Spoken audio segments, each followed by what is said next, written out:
Join me, Andrew Pearce and Bev Turner, Monday to Thursday, 9:30am. Who benefits from that? Not the British public. And on Fridays, join us, Tom Harwood and Ellie Costello from Britain's Newsroom. That's what you get with this show, that's fantastic.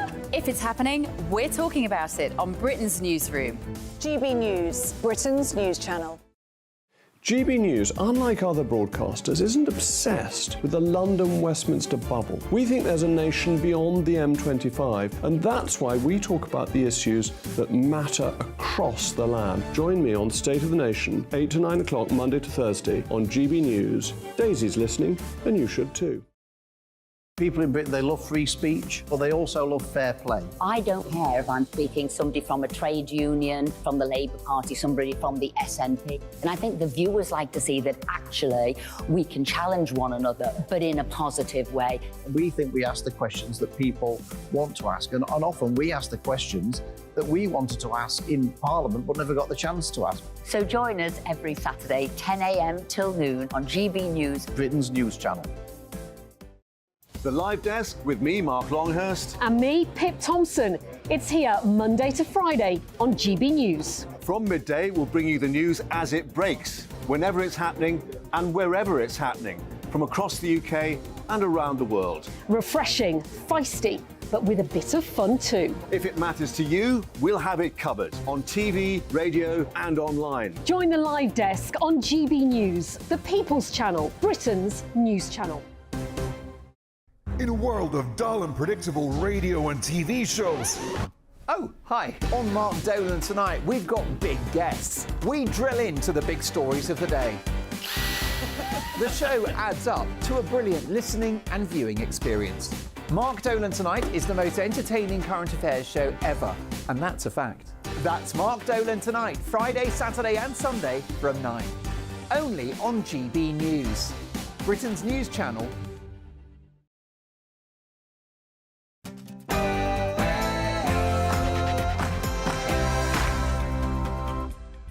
It's Saturday night and this is the Saturday 5. I'm Darren Grimes, along with Albie Amoncona, Emily Carver, Benjamin Butterworth and Leo Kearse.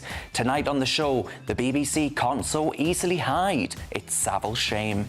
Bigotry towards right-wing minorities who don't agree with wokeism must stop.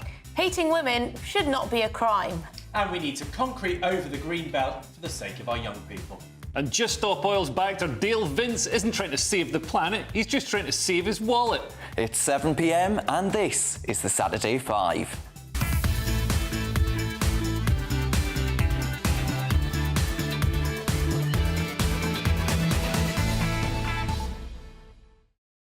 Welcome to the Saturday 5. Now, all good doctors say you need to get your 5 a day. Well, here we are for 2 whole hours again tonight. Albie and Emily are alongside me as usual, and we also welcome back the self-titled wokest man in Great Britain, Benjamin Butterworth. And our special guest tonight is definitely not the wokest man in Britain. Hello, Leo Kearse. Hello. He's definitely not. Now, as usual, in the first hour tonight, each of us gets about a minute to outline our argument about whatever our chosen topic is. Then the rest of us tell them what utter rubbish they're talking.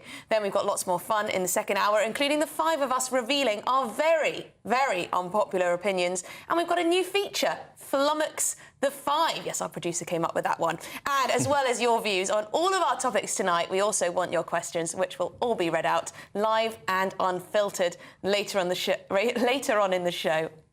Now, do you want to know if Albie Amoncona's middle name also starts with an A? Does Darren Grimes think about anything other than immigration and the BBC? And has Benjamin Butterworth ever offered a sensible opinion? You can ask us anything, however outrageous. Do get in touch with us, emailing gbviews@gbnews.com. We'll get to the best. But before we start tearing each other apart and before we get into all our new features, it is time for your Saturday Night News with Ray Addison.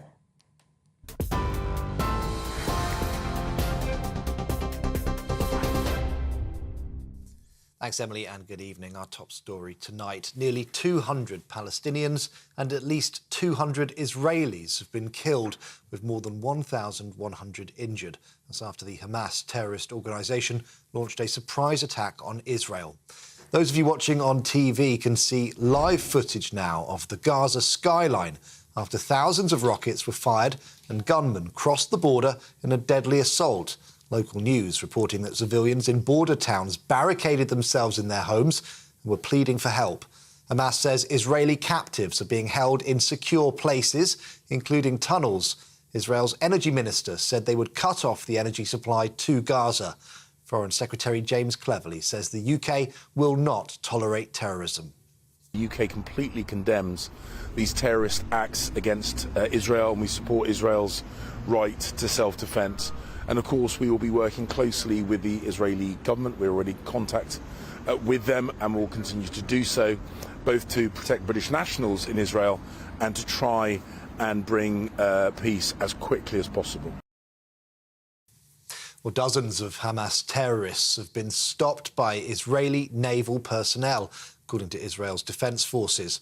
A warning for those of you watching on TV, you may find the following footage distressing.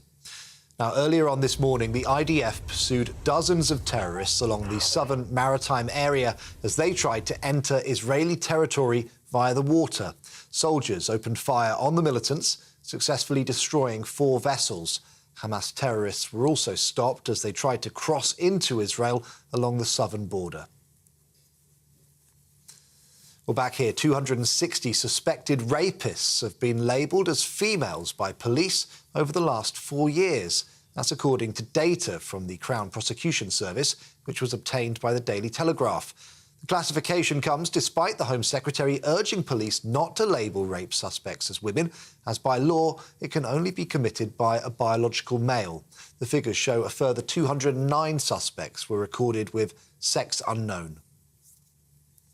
And finally, the British film director Terence Davies has died aged 77 following a short illness. He came to prominence in the 1970s and 80s with a string of successful films, including Distant Voices and Still Lives. Much of his work was drawn from his own experiences growing up as a working-class boy in Liverpool. More recently, he wrote and directed A Quiet Passion, in which he dramatised the life of American poet Emily Dickinson. This is GB News across the UK on TV, in your car, on digital radio and on your smart speaker by saying, play GB News. Now let's get back to the Saturday 5.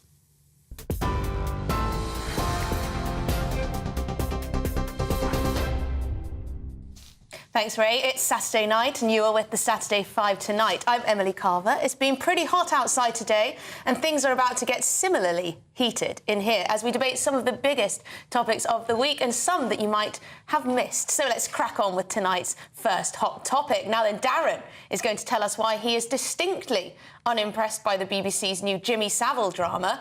Yes, it's grime time. Indeed. We'll go back to 2012, first of all, the year that the BBC decided to throw its own integrity under the bus faster than you can say licence fee robbery. Shortly after glowing eulogies for Jimmy Savile, the BBC's powerful presenter pedo, swiftly followed by a domino effect of resignations and accusations. The kicker, though, was that Newsnight had the ammo it needed for a Savile exposé. An exposé that would have been the journalistic equivalent of a nuclear bomb. But what happened? Well, the BBC chickened out faster than a vegan at a butcher shop. Now, here we are, with the Beeb serving us a helping of historical revisionism, starring Steve Coogan, no less, as the monster himself. A fascinating choice, but hey, where's the missing chapter, Beeb? Where's the Newsnight probe that got shelved like last year's Christmas decorations? They'd rather do the cha-cha with their own shame than admit that they let a predator off the hook. Could you imagine being one of those poor souls who'd bared their agony to Newsnight's investigators, only to be told, "I'm sorry, love, but we've decided not to go ahead with the piece. Would you like a cuppa?" Talk about adding salt to an already festering wound. Former Tory bigwig Ian Duncan-Smith has rightly insisted that if the BBC's going to revisit this cesspool, it should be an unfiltered plunge, showing a whole new generation how awful it was, by spilling, and these are his words, the true story. And I say hear to that. If Auntie Beeb's going to give us a rerun of this tawdry tale, it's high time that they own up to their part in it. No more sugarcoating, no more convenient omissions, and certainly no more pretending that they're the bloody moral compass of the nation. So BBC, if you're going to make us relive the Savile years all over again, then don't dare edit out your own incompetence and moral failure. We're all footing the bill for this soap opera, so at least, the very least that you can do is give us the director's cut. The ugly, the uglier, and the downright grotesque. Now, Benjamin Butterworth, I know you're all for this documentary. You were very pleased with the BBC for doing it, for one. But surely even you can recommend and recognise that your beloved BBC has got it wrong here by not showing that the fact that Newsnight had it rare and ready to go. I mean, look, this starts on Monday night and we'll see exactly what they do reveal. You know, I'm sure that given that he worked at the BBC for decades, his BBC career and the BBC behaviour is a big part of the storyline because that's unavoidable. And I know the papers have said that this is a very well done drama, those who have seen it already. But the idea that you could say that that was the only mistake when Prince Charles was friends with him, Margaret Thatcher was said to be one of his biggest fans, and you have letters between both of those people adoring Jimmy Savile. It was the institutions that protected Jimmy Savile and protected his evil. Louis Theroux, who made a BBC documentary, got closer than anybody else, and that was aired in the noughties, and he's spoken about his regret about being hoodwinked out of it. But I'd just quickly make one other point. That there will be a lot of people watching this who think that because his behaviour was clearly so abhorrent that they shouldn't make a drama. And that would be a mistake. You know, by that argument, we would never have extraordinary films like Schindler's List. I think showing the evil and how it was made possible is a way to try and stop these things happening in future. Well, I mean, Leo, I don't think anyone, you know, watching this BBC drama on Jimmy Savile who potentially may have been a paedophile is going to watch it and think, well, I'm not going to be a paedophile anymore, in the same way that watching Schindler's List, you wouldn't think, well, we can't make the same mistakes of the Nazi party. I don't think anyone thought I'm going to be a Jew-murdering Nazi and then watch Schindler's List and change their mind. The point is that you see to not make the mistakes of the past. The process no one's going to watch the BBC and be like, oh, well, actually, I won't be a paedophile anymore. Hunky-dory, happy days. Jimmy Savile will never happen again. No, but they might see ways in which it could be prevented. But I don't see that. We already know the full the cover-up and the protection of the man. But that, and as I just said, though, they're not airing the full. I completely agree with you that the BBC should very much be shining a light on their own failings when it comes to Jimmy Savile, just like when you have other broadcasters that have similar things going on. They should also too. I think that's fair enough to say. But we will have to see the documentary itself, the drama series, sorry. I think we've also got to remember that Jimmy Savile may have done some terrible things, but he made some of the best Saturday night TV that has ever been on British terrestrial broadcasting, and I think, you know, we have to remember that. So it was you cannot miss Jim will fix it. My mother told me that she used to write in every week asking Jim to fix it. And do you know what? I thank God that he never did, frankly. But it does show the cultural phenomenon that he was. Can I just say that Leo has come dressed as a 1970s entertainer? For those listening on radio. Benjamin's come dressed as one of the victims. I've come as a Teletubby, actually. Leo! God, it's so good to have you two back together, going for each other. But on Jimmy Savile, I think I'm actually with both Emily and Ben on this one, Darren. I do think it's right that the BBC has made this into a drama. I know there was some controversy about whether or not it should be a drama or a documentary, and I wasn't sure about it, but after giving it some thought, I think there's just something about dramas which allow people to understand exactly what happened more than a documentary. And actually, there are meant to be some scenes in this documentary which are pretty awful to watch, actually. And they're not things that people normally see. And I think it is important sometimes to be able to dramatise that so people actually understand the hardship that people went through. How accurate do you think it should... It's a drama series, not a documentary. Yes. Do you think there should therefore be creative licence, or when it comes to something as important as this and what Jimmy Savile, the crimes that he committed, do you think that they should stick to exactly what happened? Because people often talk about this when there's royal dramas. Yeah, like The Crown. Yeah, they talk about whether what Look, level of creative licence is there? Look, I think ultimately with any drama there's going to be some creative licence because it's a creative process when you make something. And of course the only people that actually know exactly what happened might have been Jimmy Savile and the people who were involved. So there will be some level of dramatic licence, and that should be allowed, but it should not be something which is a total fantasy. We should be trying to stick to the facts and making it as realistic as possible, and without it being inappropriate for the television. The BBC has got a pretty good track record of doing this with dramas, like with Three Girls, which dealt with the grooming gang issue. So they dealt with that sensitively, but also didn't shy away from some of the worst crimes that they committed. And Darren, do you actually think that they shouldn't be doing this drama at all? I'm on the fence about that. I do think there's something to be said about the BBC marking its own past failures here, and actually perhaps it would have been better for a different broadcaster to have produced something like this. Personally, I don't think I'm going to be able to watch it because I just find the whole tale so utterly gruesome, and the fact that there was so much establishment collusion in turning a blind eye to what this man did. But maybe after... But that's why we should be glad that this drama has been made, and actually I think it speaks volumes about the BBC that they've been willing to take it on. But Benjamin, I mean, after there's an incident on GB News where somebody said something inappropriate about a woman. People on the BBC were calling for GB News to actually be shut down. Why is the BBC not calling for itself to be shut down? I mean, what Jimmy Savile did is, forgive me, but slightly worse. Well, there'll be lots of views coming in thick and fast on email about that one, but we're going to go to Albie now, because Albie's going to be asking why minority right-wing voters suffer bigotry. Take it away, Albie. Bigotry is never acceptable, except if you are a right-wing ethnic minority or indeed religious minority or LGBTQ. If you are gay and black, well, you must be self-hating or confused, or a Labour MP like Rupert Huck will say that you're not really black. Gay and right-wing, you're a self-hating transphobe. Or if you're a Hindu and right-wing and you don't believe in open borders, The Guardian will draw a caricature of you of a cow, which is a sacred animal in the Hindu faith. Now, I believe that bigotry and discrimination are unacceptable, but it's very clear from information that I found out at the Conservative Party conference earlier on this week that that is not the opinion of many on the left. Far from it. In fact, I was told many stories about Conservative Party members who were discriminated against in Manchester just for being Conservatives. I heard a story about a young gay man who was ambushed at 3 o'clock in the morning by a group of 5. He was told that he was Tory scum and that he should go and F himself. Thanks for that, Angela Rayner.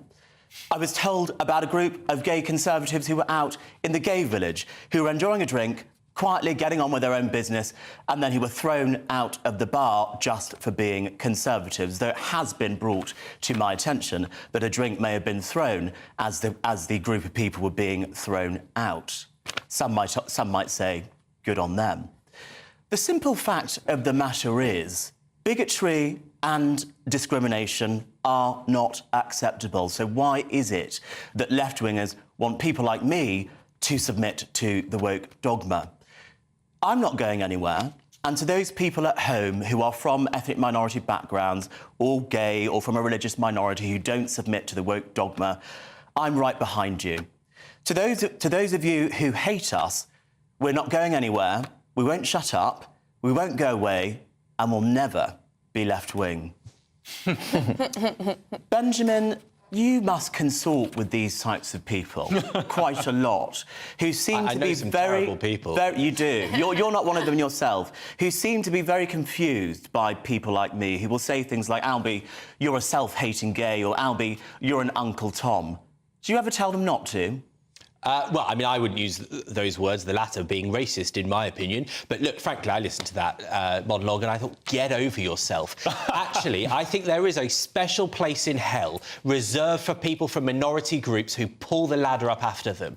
When you have someone who has benefited from the people that fought racism and let this country be welcoming to immigrants, then making other immigrants and racial minorities be on the receiving end of abuse and empowering the racists, I think they're right to be called out. When you have people like you who run the LGBT wing of the Tories and then watch and clap along as the Home Secretary targets and abuses trans people who've got nothing to do with her failed policies in government, I think you are a hypocrite. Where was the abuse?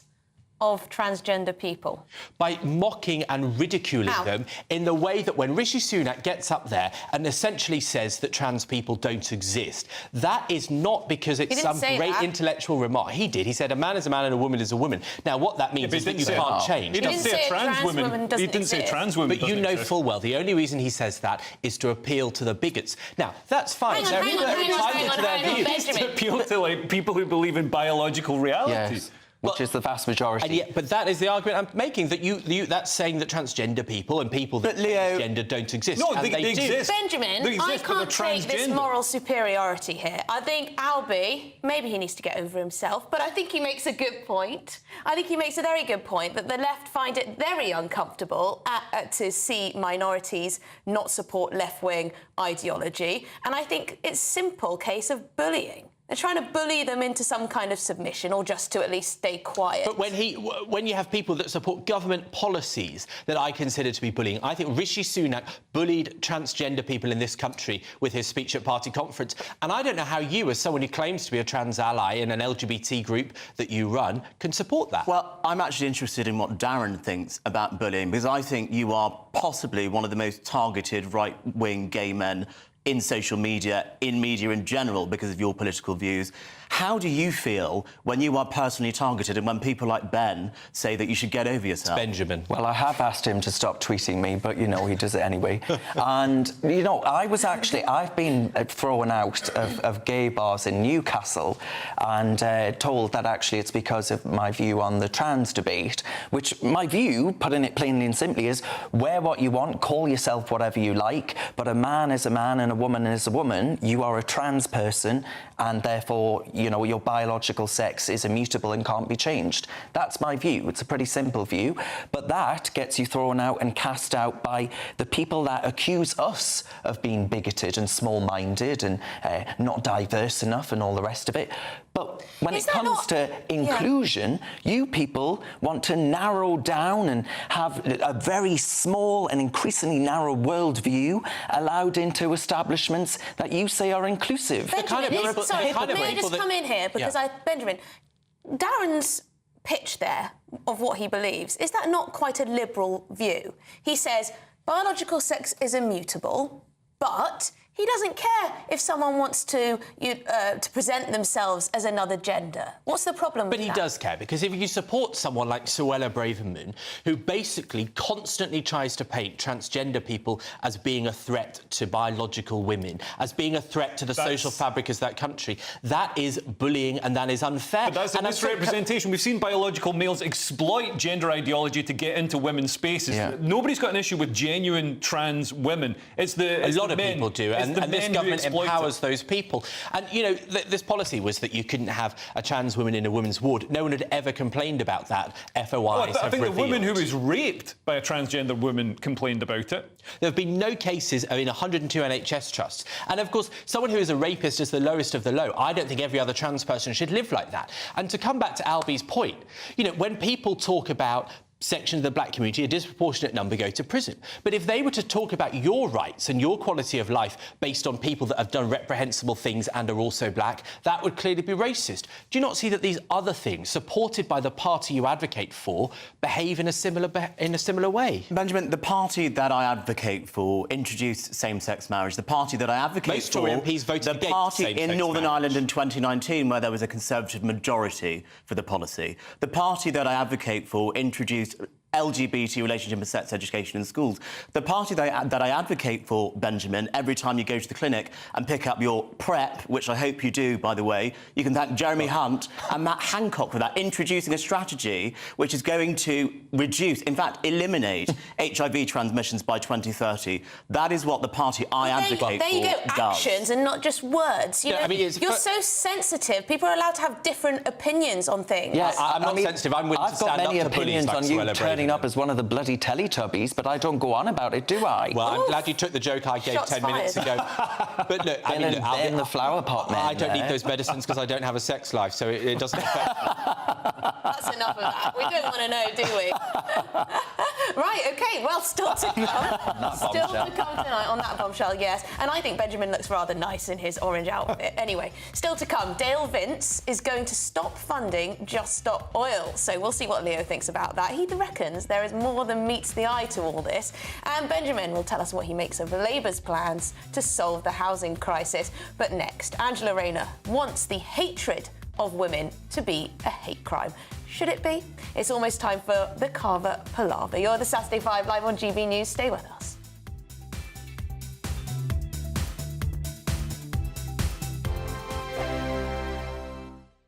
What you get for breakfast is something that, if we do our jobs right, you will wake up to news that you didn't know the night before. It's a conversation. It's not just me and Eamon. We want to get to know you, and we want you to get to know us. From 6, it's Breakfast with Eamon and Isabel. Monday to Thursdays on GB News, Britain's news channel. Nightmare commute. Kick it up a gear with me, Patrick Christie's, at drive time, 3 till 6 p.m, Monday to Friday on GB News Radio. You can listen online and on DAB+, on the smart speaker app and on the GB News app. And if you've got an Alexa, all you have to say is, Alexa, play GB News. We're also on TuneIn and the Radio Player apps. From the school run to rush hour, get revved up with me, Patrick Christie's, on GB News and GB News Radio. Join me, Andrew Pearce and Bev Turner, Monday to Thursday, 9:30 a.m. Who benefits from that? Not the British public. And on Fridays, join us, Tom Harwood and Ellie Costello from Britain's Newsroom. That's what you get with this show. That's fantastic. If it's happening, we're talking about it on Britain's Newsroom. GB News, Britain's news channel. GB News, unlike other broadcasters, isn't obsessed with the London-Westminster bubble. We think there's a nation beyond the M25, and that's why we talk about the issues that matter across the land. Join me on State of the Nation, 8 to 9 o'clock, Monday to Thursday, on GB News. Daisy's listening, and you should too. People in Britain, they love free speech, but they also love fair play. I don't care if I'm speaking somebody from a trade union, from the Labour Party, somebody from the SNP. And I think the viewers like to see that actually we can challenge one another, but in a positive way. We think we ask the questions that people want to ask, and often we ask the questions that we wanted to ask in Parliament but never got the chance to ask. So join us every Saturday, 10 a.m. till noon on GB News, Britain's news channel. The Live Desk with me, Mark Longhurst. And me, Pip Thompson. It's here Monday to Friday on GB News. From midday, we'll bring you the news as it breaks, whenever it's happening and wherever it's happening, from across the UK and around the world. Refreshing, feisty, but with a bit of fun too. If it matters to you, we'll have it covered on TV, radio and online. Join the Live Desk on GB News, the People's Channel, Britain's news channel. In a world of dull and predictable radio and TV shows. Oh, hi. On Mark Dolan tonight, we've got big guests. We drill into the big stories of the day. The show adds up to a brilliant listening and viewing experience. Mark Dolan Tonight is the most entertaining current affairs show ever, and that's a fact. That's Mark Dolan Tonight, Friday, Saturday and Sunday from 9. Only on GB News, Britain's news channel.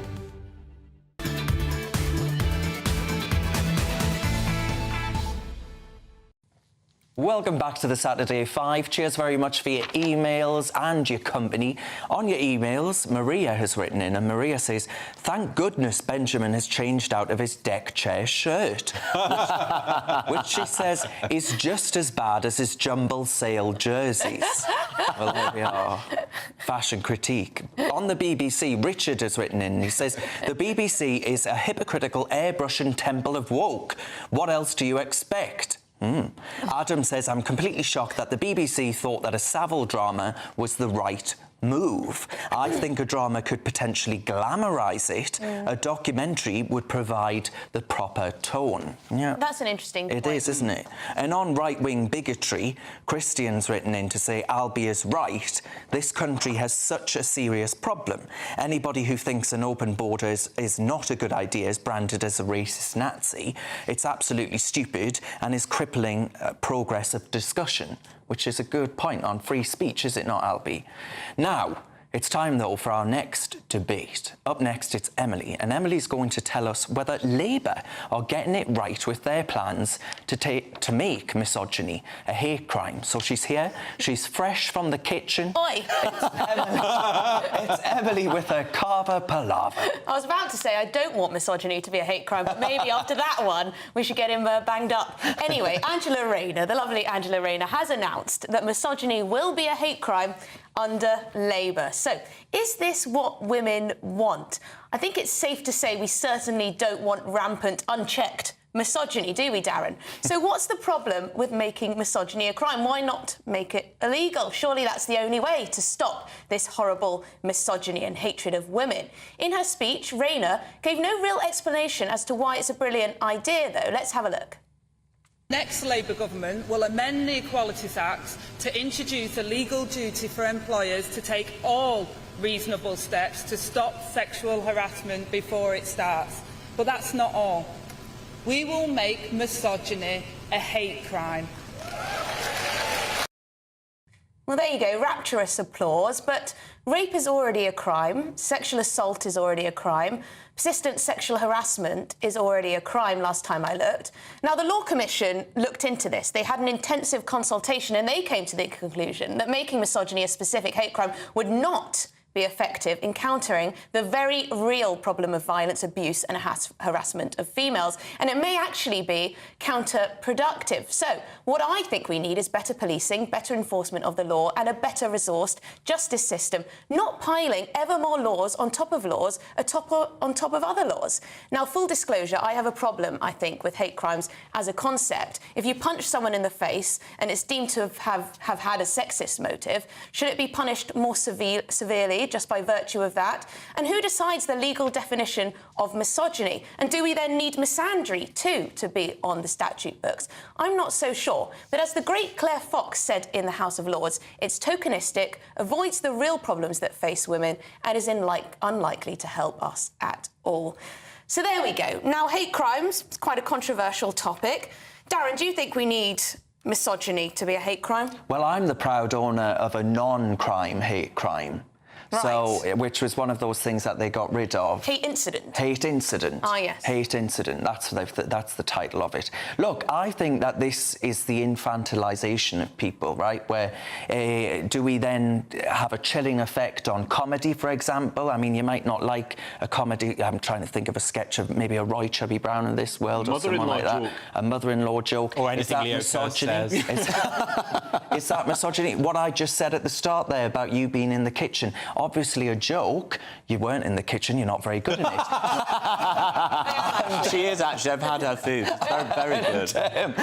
And the point is, does this have a chilling effect on speech? Does this have a chilling effect where people feel so scared, terrified to say anything that's slightly risque for being accused of one of these new M words? I've got to be honest, I am more interested in the fact that the Law Commission actually looked into this very policy and made a recommendation to Dominic Raab, who was the minister in charge of this issue at the time, which was not to make misogyny a hate crime. Now, this was an independent commission commissioned by the government to look into this very issue, and that commission said, no, this is not going to help the situation at all.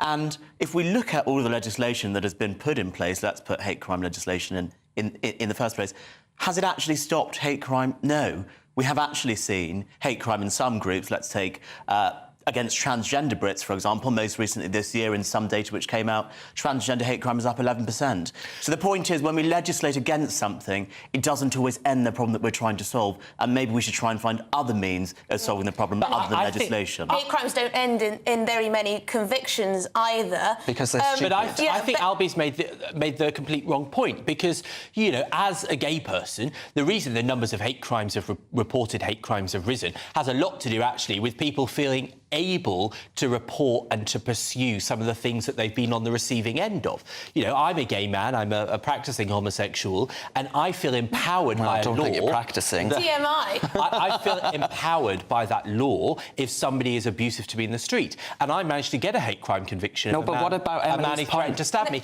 And so let me say this. We had Wayne Couzens, that monster who murdered Sarah Everard. And we know from that trial that he had written all sorts of horrendous messages, what some people would call jokes, but clearly weren't funny, in WhatsApp groups. I think if you had a law that said that that kind of behaviour could be confronted, then you might stop some of those monsters before they go too far. You think everybody that makes a joke at women's expense is some monster who's going to go on to kill someone? That's the most ridiculous, asinine thing that I've ever heard in my life. I mean, instead of adding more categories... recognise when people are behaving in those ways and but that's a criminalise nonsense. it. This is the danger of this kind of... we should be scrapping hate crime laws instead of adding more categories to them, because it can be abused by the state to persecute whoever they want. So you can say, oh, look, this person made a joke in a WhatsApp, even though it's a joke that perhaps, 80% of the population might make or might laugh at. This person made that joke, so it gives the state an excuse to persecute that person. Also, I mean, you make a good point. If someone assaults someone, as I said in my monologue there, if I punch you on the nose and it's because you perceive that it's because I'm a homophobe, should I get a longer sentence? I don't know. What do you think? I don't care why you're punching me in the face. I care that you've punched me in the face. I want you to go to prison for punching me in the face. I don't want people to go to prison for hurty words. Yeah. We're getting too concerned about offence in this country and taking offence. But Darren, there are people who are violent towards people because they are gay or because they are black or because of their religions. We've spoken about it on this show before. Exactly. So I don't like it when people make the argument that, it's about hurty words. It's not about hurty words. People are. I'm sorry, Leo. It's not. It is. People are. But that is not what we are talking about. Lecture on it. Goodness me! What can straight white men be added to this list of categories for hate crime? You just minimised me because I'm a straight white man, which is a hate crime. So you should be in jail because you have institutional power over someone like me. Oh, in that case, that's why hate crimes exist. You're fired. Hang on. Using my power. Benjamin, should misandry be a hate crime? But the truth is, society isn't structured in that way. Oh, yes, that men have that ability to overpower women in day-to-day lives. Find me a man who has been wolf-whistled by a woman in the street. It ain't happened. What about a man that had been wolf-whistled by a man? What have you wolf-whistled someone? It's never someone? happened. I have never been wolf-whistled, and therefore it clearly doesn't happen. Don't hold your breath, love. Anyway, moving on. Dale Vince, he's stopped funding Just Stop Oil, and Leo Kearse thinks that actually there's more to it than meets the eye. Find out what that is in a mo. And don't forget to keep your questions coming in for Flummox the Five later on tonight. Nothing is off the agenda, God help us. But next, Benjamin is going to be talking about Labour's housing plans. He wants to destroy our green and pleasant land. You're with the Saturday Five, live on GB News.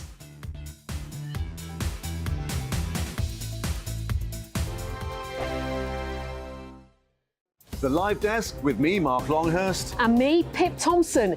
It's here Monday to Friday on GB News. From midday, we'll bring you the news as it breaks, whenever it's happening and wherever it's happening, from across the UK and around the world. Refreshing, feisty, but with a bit of fun too. If it matters to you, we'll have it covered on TV, radio and online. Join the Live Desk on GB News, the People's Channel, Britain's news channel.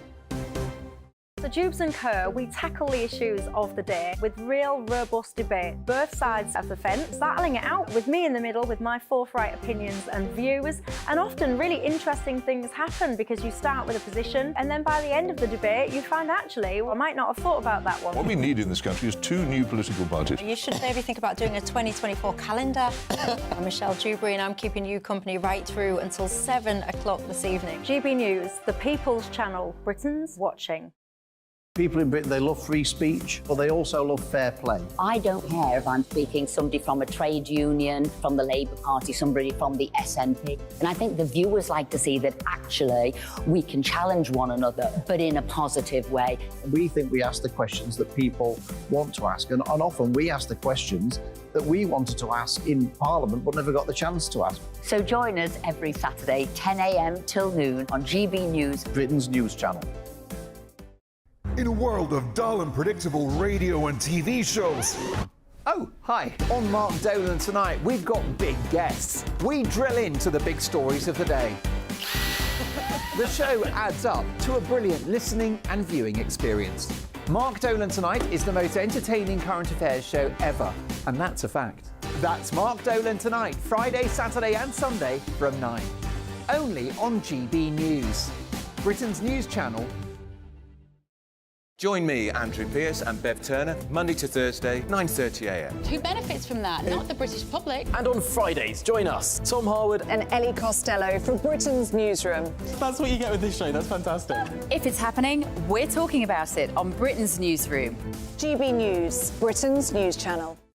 Join me, Camilla Tominey, on Sunday mornings from 9:30, taking the politicians to task and breaking out of SW1 to see how their decisions are affecting you across the UK. Bursting the Westminster bubble every Sunday morning, only on GB News, the People's Channel. Britain's watching. I'm Andrew Doyle. Join me at 7 o'clock every Sunday night for Free Speech Nation, the show where I tackle the week's biggest stories in politics and current affairs with the help of my 2 comedian panellists and a variety of special guests. Free Speech Nation, Sunday nights from 7 on GB News, the People's Channel, Britain's news channel.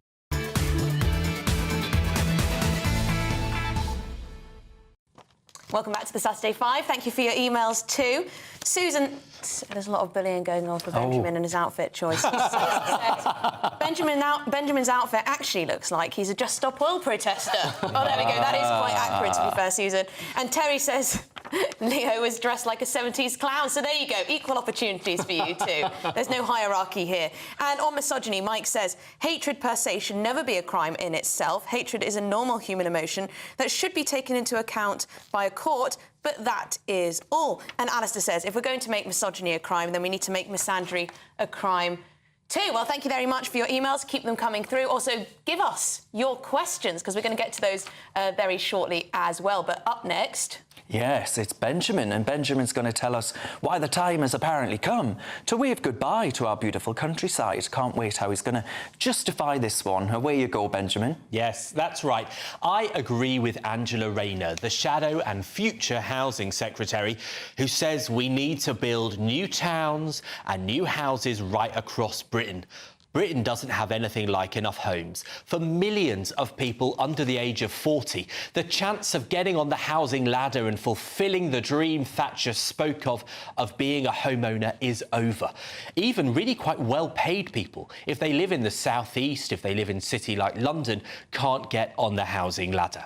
And I think a lot of boomers don't recognise the damage they've done. You go back to the 1970s and the average house price was £5,000. The average salary was £1,000. Well, I'll tell you what, now it's £250,000 for the average house. If you live in London, you're looking at £600,000 or £700,000 for a little flat. And that is completely unfair. Now, look, if those rich pensioners who are living in those houses had the decency to let building go ahead, then maybe things would be all right. But the people who got rich living in their big houses are blocking people building. That's why we need to rip up planning laws. We need to stop caring about the green belt. You people that think the view of the golf course is more important than my right to have a house, your days are numbered.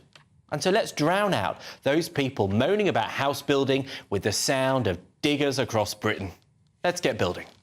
Gosh, you sound obnoxious and entitled. No, he sounds like a supply-side reformer, and that is I'm sorry, did you see the hatred I sound like a exactly, it. Precisely. This is exactly what Liz Truss wanted to do. By the way, it's what Theresa May tried to do. They wanted to reform planning regulations to allow more homes and more development to happen in Britain. So, Benjamin, I'm right behind you on this. You sound like a right-wing Thatcherite, and congratulations on coming over to the dark side. I'll tell you what it sounds like. You sound like someone with a vehement hatred of old people. You sound like someone with a vehement hatred of those who actually built this nation into what it is today. They didn't sit on their behinds writing for a newspaper or coming on a TV show. They actually put the work in. No, they sat in their homes. Yeah. They sat in their homes whilst quantitative easing went on, and they saw their asset prices go up, and that is how they paid interest rates higher than what we're paying now. That is how house prices have risen. These people haven't worked for their houses to go up 10, 20, 30% in value. Are you suggesting that? No, I'm talking about once they're living in the house. The prices of the house is going up since the year 2000 by 10, 20, 30, 40, 50%. It's not gone up in value because of people's hard work. What else That's has happened? what I'm saying. Just a moment. What else has happened since the 90s that's caused house prices to go up? We've had mass immigration. Yes. Immigration used to be at quite a sustainable level in the UK. Come on, we had like over 1 million visas issued last year. Leo. You think, nobody needs to live in a house when they come here? They bring a semi-detached house with them? It's an absolute nonsense. All the people coming into the country are pushing up the house prices for everybody. I think Britain is rich because of immigrants. But if you have a problem with that... Richer in terms of GDP, but not richer in terms of affordable housing. Do you have a problem with all the greedy landlords who've bought 10 houses to rent, and that's why others can't get one for themselves? Landlords should be greedy, and if we had a sensible immigration policy, there wouldn't be the masses clamouring to get into. So if I can just quote Suella Braverman from her speech at the UN, 45% of housing demand comes from immigration. That means 55% of it just comes from the native population. I'm not saying 45%. I'm not saying 45% isn't a large amount, but the majority of housing demand, Leo, comes from the native population, and we've not been doing enough to cater for that. Might come from people who are actually already in the country. Yes, so let's not just talk about immigration. No, immigration is clearly the main driver of housing. You just said 45% of it. 45%. It's not the major thing. It's not the majority, then, is it? Are you nuts? So, like, we've got the people, all the people in the country, that are already here are just driving 55% of housing demand. So that's, I mean, to me, that's an insane amount for just the small proportion that are coming into the country. Leo, driving 45%. I did my degree, as actually I think Albie did, at the London School of Economics, a place that has 70% overseas students. Well, they need to close that down and turn it into flats. It has the highest graduate income of any university in the country. It produces people that create businesses worth billions of pounds in some cases. And that is like what immigrants do. Yeah, I pay a lot of tax and happily so. But I tell you what, it's still hard to get on the housing ladder because you've got people hoarding houses. You've got people who don't have a family living in a 5-bed house. They should sell up and downsize. Benjamin. God. Well, a big reason why people don't sell up when they want to is because of stamp duty, which is hugely punitive, and other reasons too, also because we don't have enough supply of the right types of homes for older people when they do want to leave. But there is no point denying that despite the great things that come with immigration, that it has had an absolutely huge impact on housing. It's as simple as supply and demand. It's economics 101, but I imagine you didn't study economics at the LSE. So it's just ludicrous to deny that that's an issue. And the problem is successive governments have seemed to think that they can have record levels of immigration and only build a couple 100,000 houses each year. But it's absolutely absurd. And I'm sorry, but it's young people. Believe that. It's young people. Hang on, let me finish. It's young people who are so pro almost open borders. And I think they need to actually have a think about what they're saying because it's pushing up prices. Look at rental prices. It's not governments. You've got people lining their pockets with Werther's Originals, blocking new houses from being built. And I'm sorry, but I think they should be confronted on it. I agree with NIMBYism is wrong, and I agree that planning regulations need to be looked at, but I also think you're in denial. I think you need to leave old people alone. But there we are. Right, still ahead tonight. We're going to be revealing our most controversial opinions in The Truth Hurts and answering viewer questions in Flummox the 5. But next up, it's Leo's Lament, and he has Dale Vince firmly in his sights. You're with the Saturday 5, live on GB News. Join me, Andrew Pearce and Bev Turner, Monday to Thursday, 9:30 a.m. Who benefits from that? Not the British public. And on Fridays, join us, Tom Harwood and Ellie Costello from Britain's Newsroom. That's what you get with this show. That's fantastic. If it's happening, we're talking about it on Britain's Newsroom. GB News, Britain's news channel. Now then, Lee Anderson here. Join me on GB News on my show, The Real World, every Friday at 7 p.m. I'm not eating bloody cat. Are you delicious? mental? Open your mouth. OK, here comes a train. Reminds me of the scene in Singing in the Rain. Adam, is that a good one? Whoa! Join me at 7 on GB News, Britain's news channel.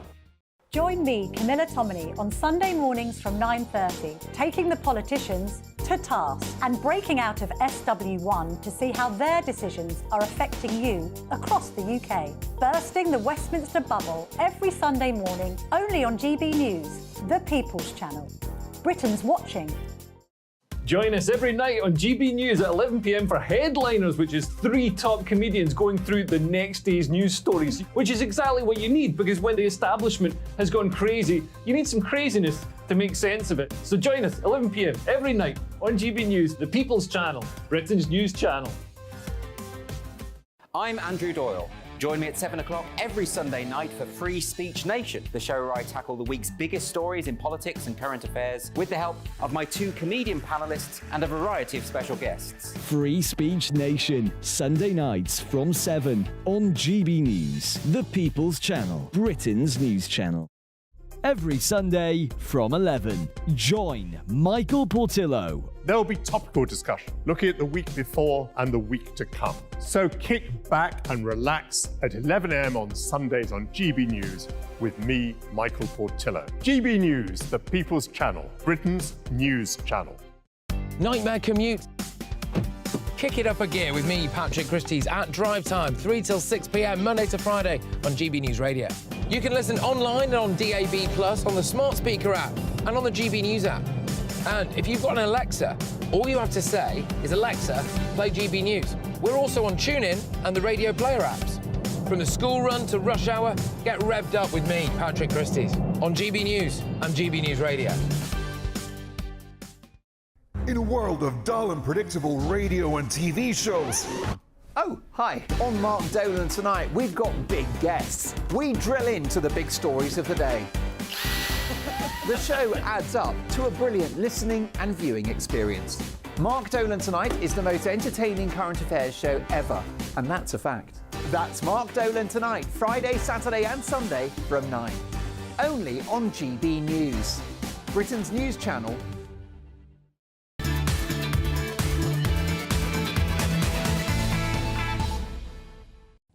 Welcome back to the Saturday 5. I've got some more emails from you on misogyny, which was what my Carver Palaver was about. Anthony says, I grew up with the expression, sticks and stones may break my bones, words cannot hurt me. What has happened to create this ever-so-sensitive society? I guess you can put that one to Benjamin Butterworth. He's awfully sensitive, isn't he? Alan says, Labour doesn't even know what a woman is, so how can they make misogyny a hate crime? Yes, this could open a can of worms, not a barrel of worms, a can of worms, I think, with the whole transgender debate. Greenbelt says, Anne, we must never, ever build on the Greenbelt. There are plenty of brownfield sites that need to be redeveloped within current villages, towns and cities. Very good point. And Rosie says, we should be exploring how we can build underground. Oh. Lots of innovative projects. I wish Benjamin would. Looking at what we can do there. Should we send Benjamin underground? With a digger. Sorry, I won't bully you any longer. Well, let's send Leo underground. He'll do well there. At least you'll be able to see me in this outfit. Well, yeah, right. But it is time for our next debate. Indeed. Up next, it's Leo Kearse with his take on Dale Vince's decision to stop funding Just Stop Oil. Away you go, Leo. So Dale Vince is the millionaire financial backer of Just Stop Oil. At least he was, until recently he's decided that he's going to get more impact in green policy if he funds Labour instead and directs his resources there. And everybody's like, oh, Dale Vince, oh, he's such a good guy. He just wants everything, he wants to save the environment. That's nonsense. Dale Vince is just worried about the bottom line. He's a businessman. He's worth over £100 million.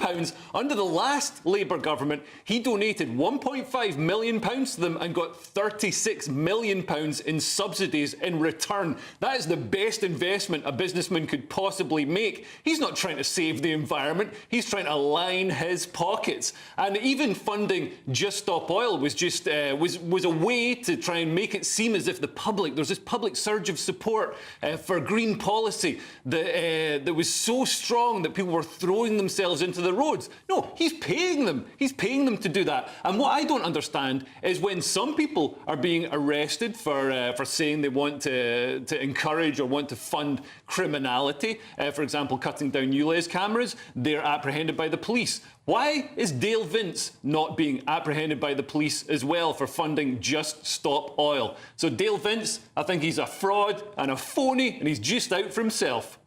Did he really get £36 million, what, directly to his business for subsidies? Ecotricity, yeah. And then he got subsidies from the Tory government as well, because obviously they're just like Labour these days. So you think he's a grifter, basically? All the green energy stuff is supported by subsidies, and while I think it's great that we're transitioning to self-sustainable renewable energy, because I don't want to give money to Russia or to the Middle East for oil. I mean, I think it's ridiculous to be handing money hand over fist to these people, and it is like it's sheer graft at this point when somebody's enriching themselves to that point. I mean, Leo, if you were in charge of Rishi Sunak's campaign, would you now be saying on Dale Vince, look what this proves, Just Stop Oil, Labour Party, they're both the same thing? Yeah, exactly.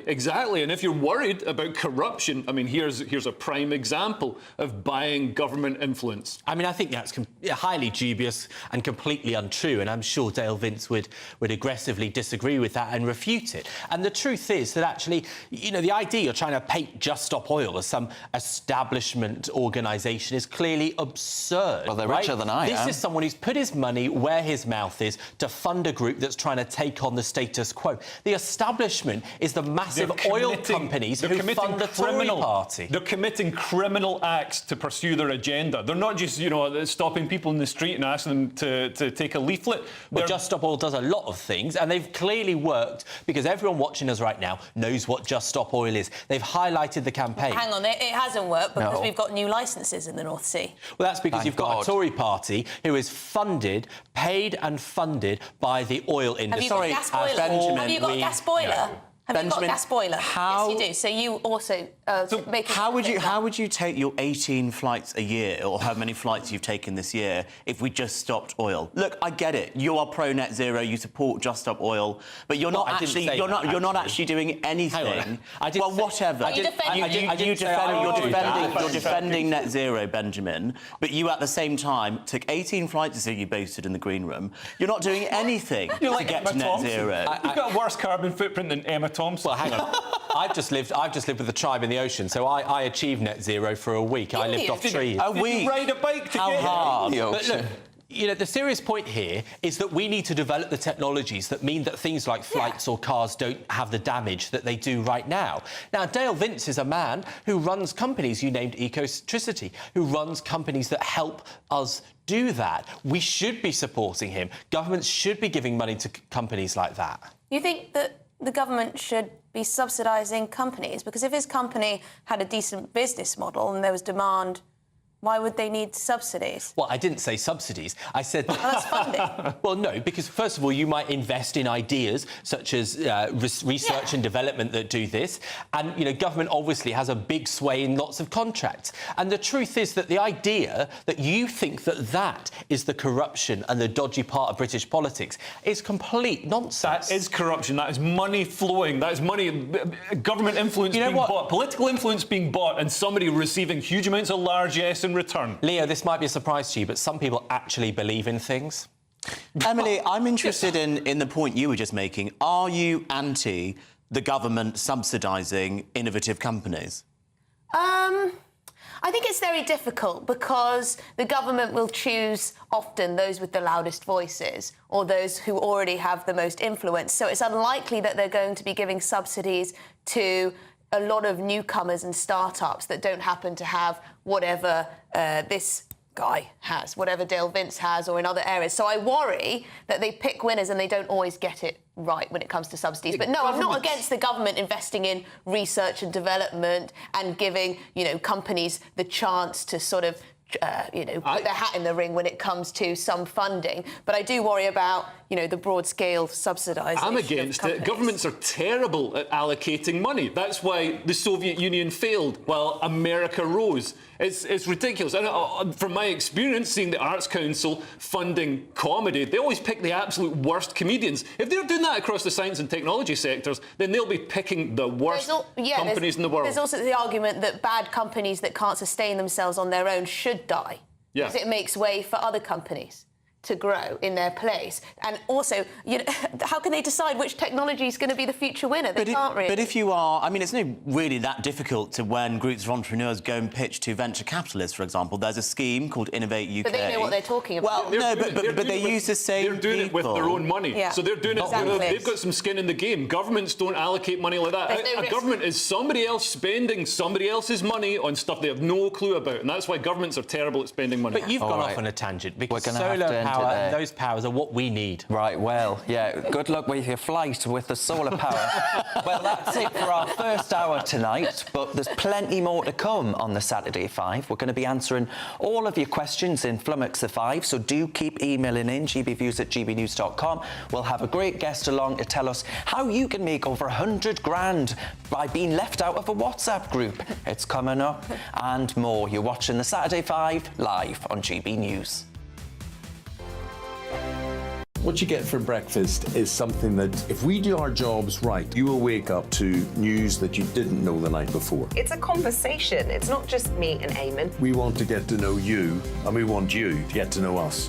From 6, it's Breakfast with Eamon and Isabel. Monday to Thursdays on GB News. Britain's news channel. Nightmare commute. Kick it up a gear with me, Patrick Christie's, at drive time, 3 till 6 p.m, Monday to Friday on GB News Radio.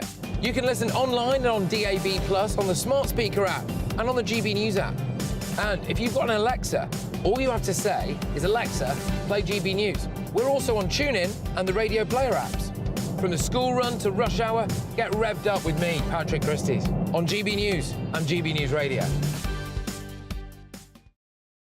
Join me, Andrew Pearce and Bev Turner, Monday to Thursday, 9:30am. Who benefits from that? Not the British public. And on Fridays, join us, Tom Harwood and Ellie Costello from Britain's Newsroom. That's what you get with this show. That's fantastic. If it's happening, we're talking about it on Britain's Newsroom. GB News, Britain's news channel. GB News, unlike other broadcasters, isn't obsessed with the London-Westminster bubble. We think there's a nation beyond the M25, and that's why we talk about the issues that matter across the land. Join me on State of the Nation, 8 to 9 o'clock, Monday to Thursday, on GB News. Daisy's listening, and you should too. People in Britain, they love free speech, but they also love fair play. I don't care if I'm speaking somebody from a trade union, from the Labour Party, somebody from the SNP. And I think the viewers like to see that actually we can challenge one another, but in a positive way. We think we ask the questions that people want to ask, and often we ask the questions that we wanted to ask in Parliament but never got the chance to ask. So join us every Saturday, 10 a.m. till noon on GB News, Britain's news channel. The Live Desk with me, Mark Longhurst. And me, Pip Thompson. It's here Monday to Friday on GB News. From midday, we'll bring you the news as it breaks, whenever it's happening and wherever it's happening, from across the UK and around the world. Refreshing, feisty, but with a bit of fun too. If it matters to you, we'll have it covered on TV, radio and online. Join the Live Desk on GB News, the People's Channel, Britain's news channel. In a world of dull and predictable radio and TV shows. Oh, hi. On Mark Dolan tonight, we've got big guests. We drill into the big stories of the day. The show adds up to a brilliant listening and viewing experience. Mark Dolan Tonight is the most entertaining current affairs show ever, and that's a fact. That's Mark Dolan Tonight, Friday, Saturday and Sunday from 9. Only on GB News, Britain's news channel.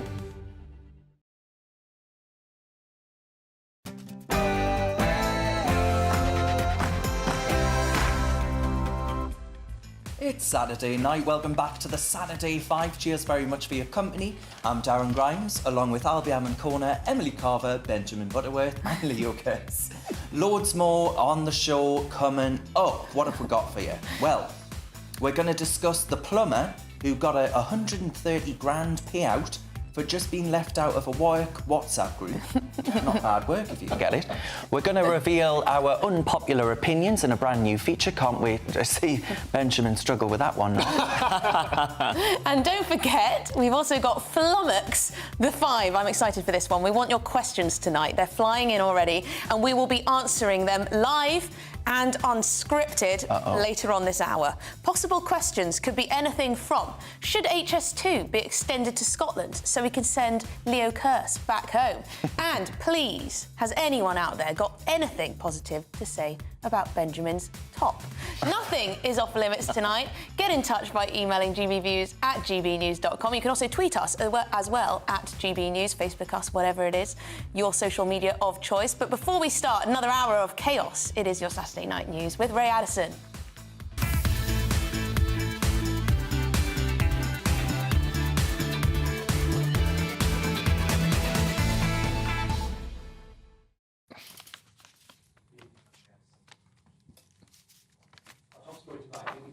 Palestinians and at least 200 Israelis have been killed, with more than 1,100 injured after the Hamas terrorist organisation launched a surprise attack on Israel. Those of you watching on television can see live footage of the Gaza skyline after thousands of rockets were fired and gunmen crossed the border in a deadly assault. Local news reported civilians in border towns barricading themselves in their homes and pleading for help. Hamas says Israeli captives are being held in secure places, including tunnels. Israel's energy minister said they would cut off the energy supply to Gaza. Foreign Secretary James Cleverly says the UK will not tolerate terrorism. The UK completely condemns these terrorist acts against Israel, and we support Israel's right to self-defence. And of course, we will be working closely with the Israeli government. We're already in contact with them and will continue to do so, both to protect British nationals in Israel and to try and bring peace as quickly as possible. Dozens of Hamas terrorists have been stopped by Israeli naval personnel, according to Israel's defence forces. A warning for those watching on television, you may find the following footage distressing. Earlier this morning, the IDF pursued dozens of terrorists along the southern maritime area as they tried to enter Israeli territory via the water. Soldiers opened fire on the militants, successfully destroying 4 vessels. Hamas terrorists were also stopped as they tried to cross into Israel along the southern border. Well, in some breaking news this evening, a significant quantity of what is thought to be cocaine has been discovered off the coast of Dorset and Hampshire. The National Crime Agency is investigating after a fisherman discovered holdalls containing hundreds of kilos of powder in the sea off St Aldhelm's Point and Durdle Door in Purbeck. More washed up on a beach on the Isle of Wight. The NCA says the Class A drugs would have originated in South America. They're urging the public to report any similar packages to their local police force. 260 suspected rapists have been labelled as females by police over the last 4 years. That's according to data from the Crown Prosecution Service, which was obtained by the Daily Telegraph. The classification comes despite the Home Secretary urging police not to label rape suspects as women, as by law it can only be committed by a biological male. The figures show a further 209 suspects were recorded as sex unknown. And finally, the British film director Terence Davies has died aged 77 following a short illness. He came to prominence in the 1970s and 80s with a string of successful films, including Distant Voices and Still Lives. Much of his work was drawn from his own experiences growing up as a working-class boy in Liverpool. More recently, he wrote and directed A Quiet Passion, in which he dramatised the life of American poet Emily Dickinson. This is GB News across the UK on TV, in your car, on digital radio and on your smart speaker by saying, play GB News. Now let's get back to all 5 of them.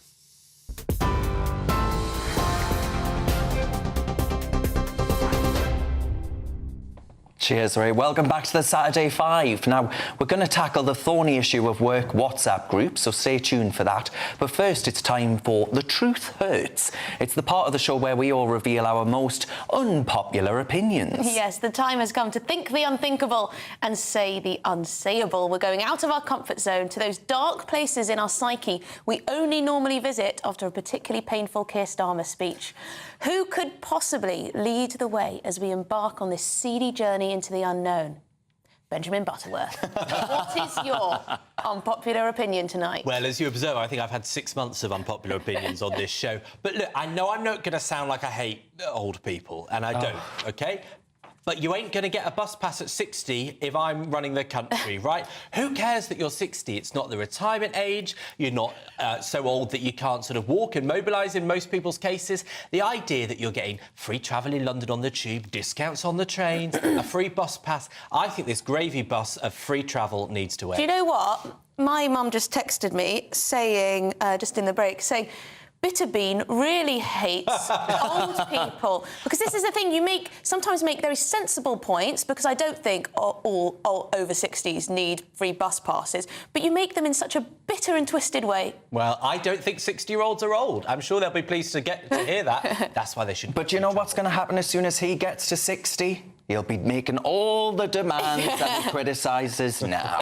I'll be lucky to make it. But yeah... You'll get all the freebies. I think that is one freebie that we need to act. And I know that's unpopular because they all like the free travel. Right, that's enough of you. Leo, it's time for your unpopular opinion. Oh, my unpopular opinion is that basically people always come out and say hunting, shooting, grouse shooting, things like that are bad for the environment, bad for animals. Actually, hunters and shooters are fantastic conservationists that steward the land and make sure it can be where these animals can live and thrive, and it provides a great environment for various other rare flora and fauna. And with the grouse moors in particular, if they weren't being used for grouse shooting, the next most lucrative use for the land is usually blanket coniferous forestry, which poisons the soil, acidifies watercourses downstream, affects the ecosystem far away. Right, you've looked into this, Leo. Would you approve of trophy hunting then? Of course, yeah. Trophy hunting in Africa sustains the environment in that area and puts a lot of money into the local economy. What? And I think it's an absolute nonsense that you take that economy away and take that environment away. People have to make a living and people have to make a return of the land. Sorry, killing endangered species like the white rhino and elephants in South Africa and Botswana, you think is a good thing? Albie, how do you think you're going to stop them from being endangered? You're going to create, by shooting them, create habitat where they can live and where they can breed and where they can thrive. Right, anyway, we are on to Darren's. We haven't got all day for these. These have got to be quick and snappy. That's the name of the game. Darren, what's your unpopular opinion? Do you know what? I want, Emily, to raise the voting age. I don't want people like Benjamin, and I could include myself in that, because actually I think I'm younger than him. I would give up my right to vote to ensure that people like him, who hate old people, can't get their own way, because old people make sensible decisions. So how old are we talking? Like 60? No, I think we should make it 50 and add a property qualification to stop people like you from having the vote. Well, there we go. The truth about Darren Grimes' free speech credentials exposed. Well, you can have your speech. Say what you want. I give you free licence on this show, but I don't think you should be able to vote. No, I agree with Benjamin here. That's destroyed my opinion of you. The state... And it was already bad. An evil dictator would just come in and abuse that law to stop people voting. Well, Sir Keir Starmer being one of them. He wants to lower it to 16. Well, that is gerrymandering in my view. Yeah, well, people with worse opinions than Benjamin Butterworth are going to get a say. I do. Well, he said the unthinkable, he said the unsayable, so I'm going to ask myself what my unpopular opinion is. And I think we don't say thank you enough to all the rich people in this country who fund everything, right? We need to say thank you for paying all your tax, because it keeps our NHS going, it keeps our roads relatively serviced in a nice way, you know. I mean, the potholes probably need some work, but, you know, it keeps the teachers going, and you know what? They pay a lot of tax. Are you thanking your parents in particular, Emily? No, I'm thanking every person who has paid, you know, the top 1% have paid something like a third of all income tax. We should say thank you. I'm sorry. Thank you. Thank you. I will not be grateful to the greedy. I think it's the poorest we should be saying thank you to, because the fact do you enjoy a pay slip, Benjamin? The fact they haven't had an uprising to try and get some of the money back, that's a miracle. But Emily is right that about 30% of all tax revenue taken is from the top band of tax. At least income tax. Income tax, well, I think Emily's been unpopular enough after that one. Yes. Benjamin, you say the poor should uprise to take the money, as if it's their money. Do you not believe in property rights, individual property rights? Do you think all property is communal? No, I mean, is that why you're dressed like that, so nobody steals your clothes? It's rich coming from you. For those listening on radio, believe me, he's not got a leg to stand on. They can probably hear this on radio, to be fair. I mean, it's no wonder you support trophy hunting, because it's lucky no one wants to chop that head off and put it on the wall. Right, now that's enough of that. Let's go. Sorry, it's really funny. OK, Alfie, what is your unpopular opinion? I've got an unpopular opinion about Victoria Beckham. She and David Beckham got a new Netflix documentary out where basically she claims to be working class, even though her grandfather, even though her father drove her to school in a Rolls Royce. I think we can get a funny clip of that video. But I'm arguing that Victoria's right. You can drive to school in a Rolls Royce and be working class. Let's watch the clip. Very working class. Be honest. I am being honest. I am being honest. What car did your dad drive you to school in? So my dad did... No, one answer. My dad... What car was it? All right, it's not a simple answer because... What did you get your dad to drive It depends. No. OK, in the 80s, my dad had a Rolls Royce. Thank you. But it's true. Because if you're working class, done good, you are someone that's born into a working class household, and then you start a business, you earn enough money to be able to drive your daughter to school in a Rolls Royce. Of course, you're still working class. You don't suddenly become upper class because you started a company and have enough money to buy a nice car. So how long does this last for? How many generations? I mean, am I still a coal miner? This is absolute nonsense. Yeah, is Elon Musk still working class? I mean, that's a good question, I suppose, but the argument that I'm making is that if you are born into a certain class just because you earn a certain amount of money, Benjamin, all of a sudden you don't jump up to being Are you saying if you happen to have a Cockney accent, you'll always be working class? Because, I'm sorry, but if you look at generations of most people's family who have ended up middle class, only a couple of generations back, you know, there are, you know, their grandparents were working under stairs. And Benjamin's a good example of this because he started off really working class and now he directs tribes in some jungle somewhere. Now he's Snootsville, Arizona. I was born into a council estate in Macclesfield and then I moved to a place called Alderley Edge and grew up with the Beckhams as my neighbours. So that shows that, you know, class is complicated. Gosh, anyone can make it. But look, you know, I think there's something to be said that there are lots of middle-class people who like to cosplay as working class because it's cool. Yeah, well, that's true. But you're evidence that anyone can make it in this country. Can look rough. Eh?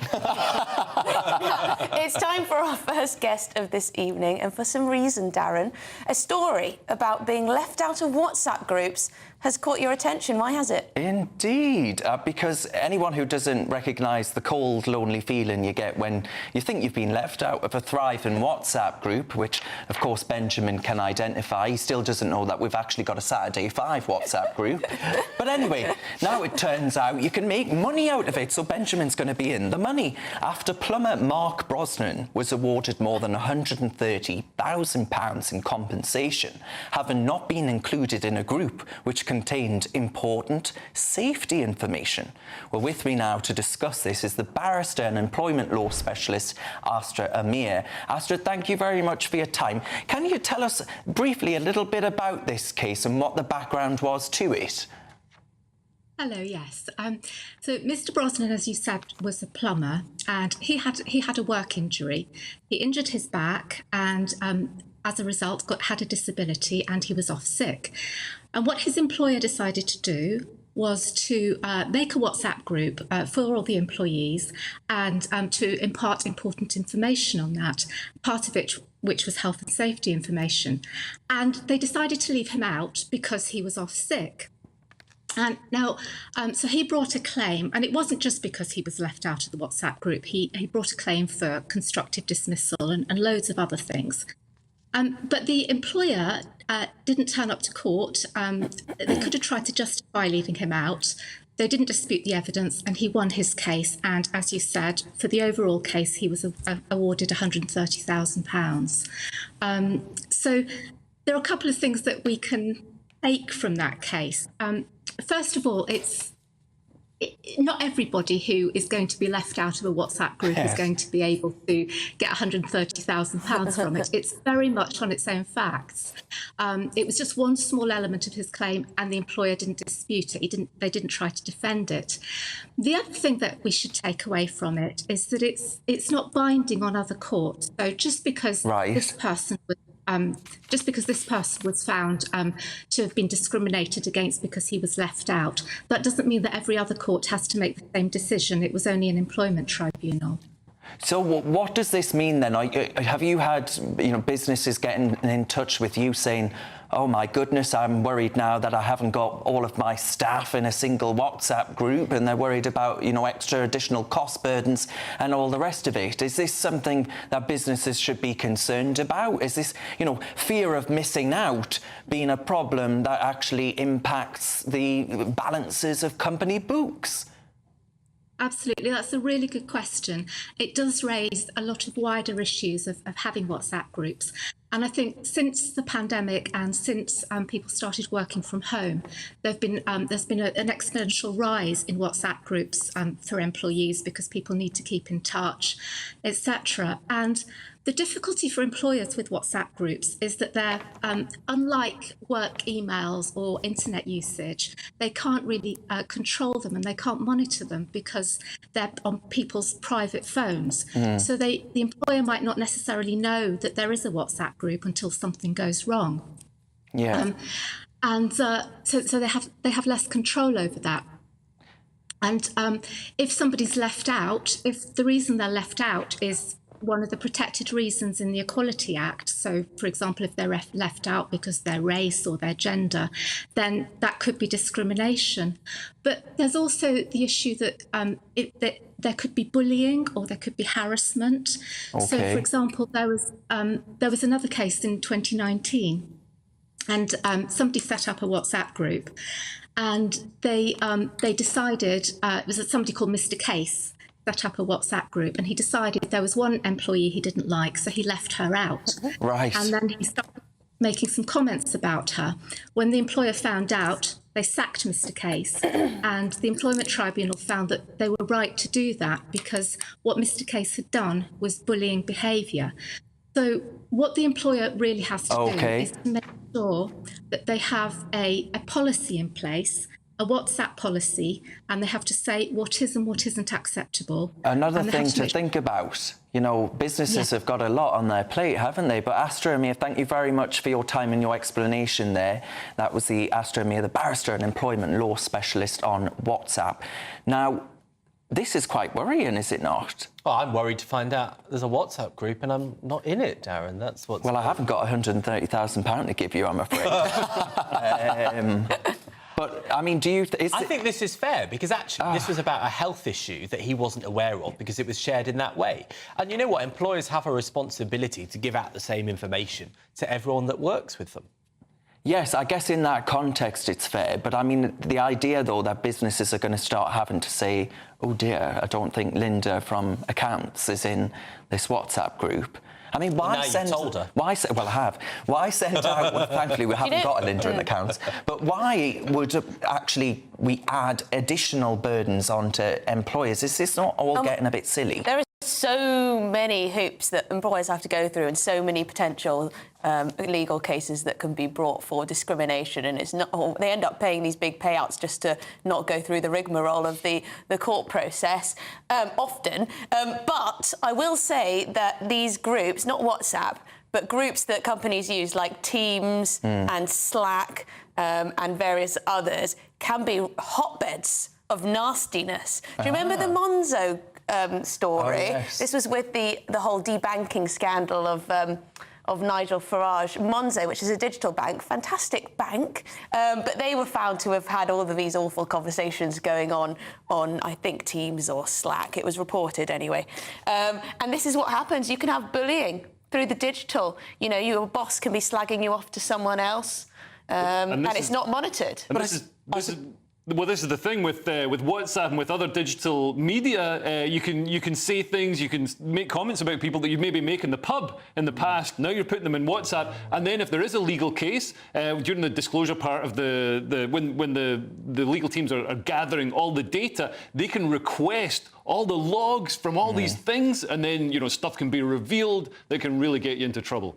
I think what's interesting is where does the digital and the physical end, and where does work life and personal life end? You know, Slack and Teams, they are business chat functions, whereas WhatsApp, yes, some people might have a WhatsApp group for work, but they also have a WhatsApp group for their friends. And there might be a group of people who work together who are also friends who make a WhatsApp group. So how do you decide whether it's an appropriate WhatsApp group or an inappropriate Well, there you WhatsApp go. These tribunals clearly decide. Still to come tonight, don't miss your chance to flummox the five. We're taking your questions unfiltered at the end of the show. But next, we're going to tackle 5 topics in bunch of 5, and they include bed bugs invading from France, pets being urged to go vegan, and people getting charged just for sitting in deck chairs. This is Britain. This is Saturday 5, live on GB News. Stay with us.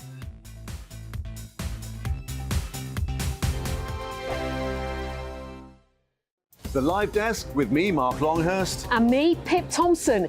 It's here Monday to Friday on GB News. From midday, we'll bring you the news as it breaks, whenever it's happening and wherever it's happening, from across the UK and around the world. Refreshing, feisty, but with a bit of fun too. If it matters to you, we'll have it covered on TV, radio and online. Join the Live Desk on GB News, the People's Channel, Britain's news channel.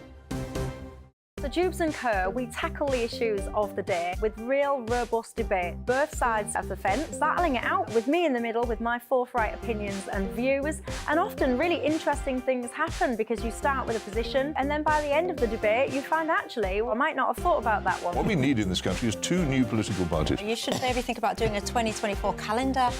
I'm Michelle Dewberry and I'm keeping you company right through until 7 o'clock this evening. GB News, the People's Channel, Britain's watching. People in Britain, they love free speech, but they also love fair play. I don't care if I'm speaking somebody from a trade union, from the Labour Party, somebody from the SNP. And I think the viewers like to see that actually we can challenge one another, but in a positive way. We think we ask the questions that people want to ask, and often we ask the questions that we wanted to ask in Parliament but never got the chance to ask. So join us every Saturday, 10 a.m. till noon on GB News, Britain's news channel. In a world of dull and predictable radio and TV shows. Oh, hi. On Mark Dolan tonight, we've got big guests. We drill into the big stories of the day. The show adds up to a brilliant listening and viewing experience. Mark Dolan Tonight is the most entertaining current affairs show ever, and that's a fact. That's Mark Dolan Tonight, Friday, Saturday and Sunday from 9. Only on GB News, Britain's news channel. Join me, Andrew Pearce and Bev Turner, Monday to Thursday, 9:30 a.m. Who benefits from that? Not the British public. And on Fridays, join us, Tom Harwood and Ellie Costello from Britain's Newsroom. That's what you get with this show. That's fantastic. If it's happening, we're talking about it on Britain's Newsroom. GB News, Britain's news channel. Join me, Camilla Tominey, on Sunday mornings from 9:30, taking the politicians to task and breaking out of SW1 to see how their decisions are affecting you across the UK. Bursting the Westminster bubble every Sunday morning, only on GB News, the People's Channel. Britain's watching. I'm Andrew Doyle. Join me at 7 o'clock every Sunday night for Free Speech Nation, the show where I tackle the week's biggest stories in politics and current affairs with the help of my 2 comedian panellists and a variety of special guests. Free Speech Nation, Sunday nights from 7 on GB News, the People's Channel, Britain's news channel.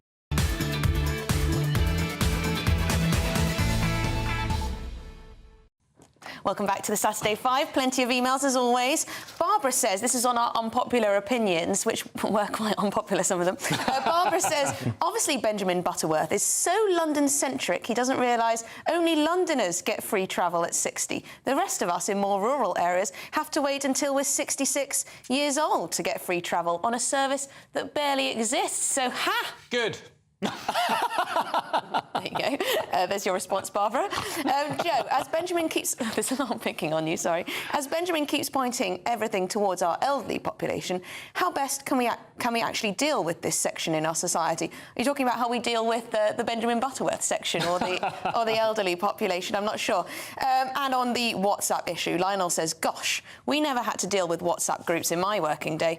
Whatever happened to people just talking to one another and getting along? Well, this is the thing. WhatsApp groups can be very catty indeed. But it's time now for Bunch of Five, where we spin through, yes, 5 of the week's biggest stories and give our always well-considered and thoroughly thoughtful opinions.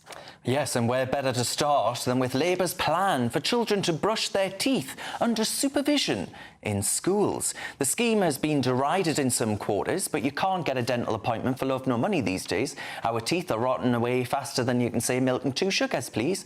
And some people are resorting to using their pliers, gosh, to pull out their teeth. Is this a sensible attempt to tackle a national crisis, Leo? Well, why don't they sell the pliers and go to the dentist with the money they got from selling the pliers? I mean, I think that's a bit dramatic, isn't it? And also, I'm worried about the state. The state seems to be encroaching on territory that has traditionally been the preserve of parents. Parents should be teaching their kids to brush their teeth. Where's this going to end? Are we going to have official government Stasi officers coming around and teaching us how to wipe our bums? I mean, if you're not doing that, you shouldn't be a parent. If you're not actually telling your kid how to brush their teeth. Britons have historically had bad teeth. We are clearly a nation which doesn't take dental hygiene seriously. How many of you floss? Yeah, OK, I don't floss very often. I thought floss was a dance move. Well, exactly, and this is my point. People need to be taught good dental hygiene from a young age, and the parents aren't doing it. So, unfortunately, the schools have to. You are true. We are pretty bad when it comes to our teeth. If you look at the US, for example, they take much more care over their pegs, over their gnashers. But I think it's a difficult one because, actually, I was speaking to people who know more about this than I do, and they said that this has actually been quite common in the past. In previous decades, dentists or nurses came in and checked teeth. But do we really need that in this day and age? Surely it's not that hard to get a toothbrush to your kid. Yeah, but the thing is, there are some families that are dysfunctional and maybe they shouldn't be parents, but they are, and those kids should be able to get into that routine. I think Public Health in Doncaster already has a scheme like this, and apparently the kids, you talk about 5-year-olds here, they loved having them come in and teach them how to brush their teeth. I think setting this routine, not very expensive, it'll get them in a good way. Do you worry, though, that if we abrogate more and more responsibility to parents, they will feel like they actually don't need to be responsible parents? So you add one thing on top of another. And also, should we make blanket policies based on a small proportion of poor parents, as in not very good parents, not very responsible parents? I'm not sure. I think it's a difficult one because we also don't want people's teeth falling out when they're age 6. If only 1 out of 5 people on this panel flosses, clearly the scale of the problem is huge. And we all find 2 out of 5 floss. Oh, come on, the teachers aren't going to make them floss too. Well, I'm just making the point that we don't take our dental hygiene seriously. Do you use interdental sticks? No, I floss Well, there instead. you go. Only one of us Leo. uses interdental sticks. Right, well, that's enough of that. Let us know what you think at home about toothbrushing supervision in schools. But let's turn our attention to the Conservatives, shall we? Because they've been holding their conference this week, and one of the big news stories has been the announcement that, far from going to Leeds or even Manchester, the HS2 rail project will be stopping at Birmingham. We don't even know where it's going to land in London. So, Albie, I'll ask you. The money will be going to other transport projects around Britain. That's what the Prime Minister insists. Others have sort of been pulling at these plans and actually revealing that they're not that fantastic. But do you think this is a sensible move? Or No, I think it's absolutely appalling.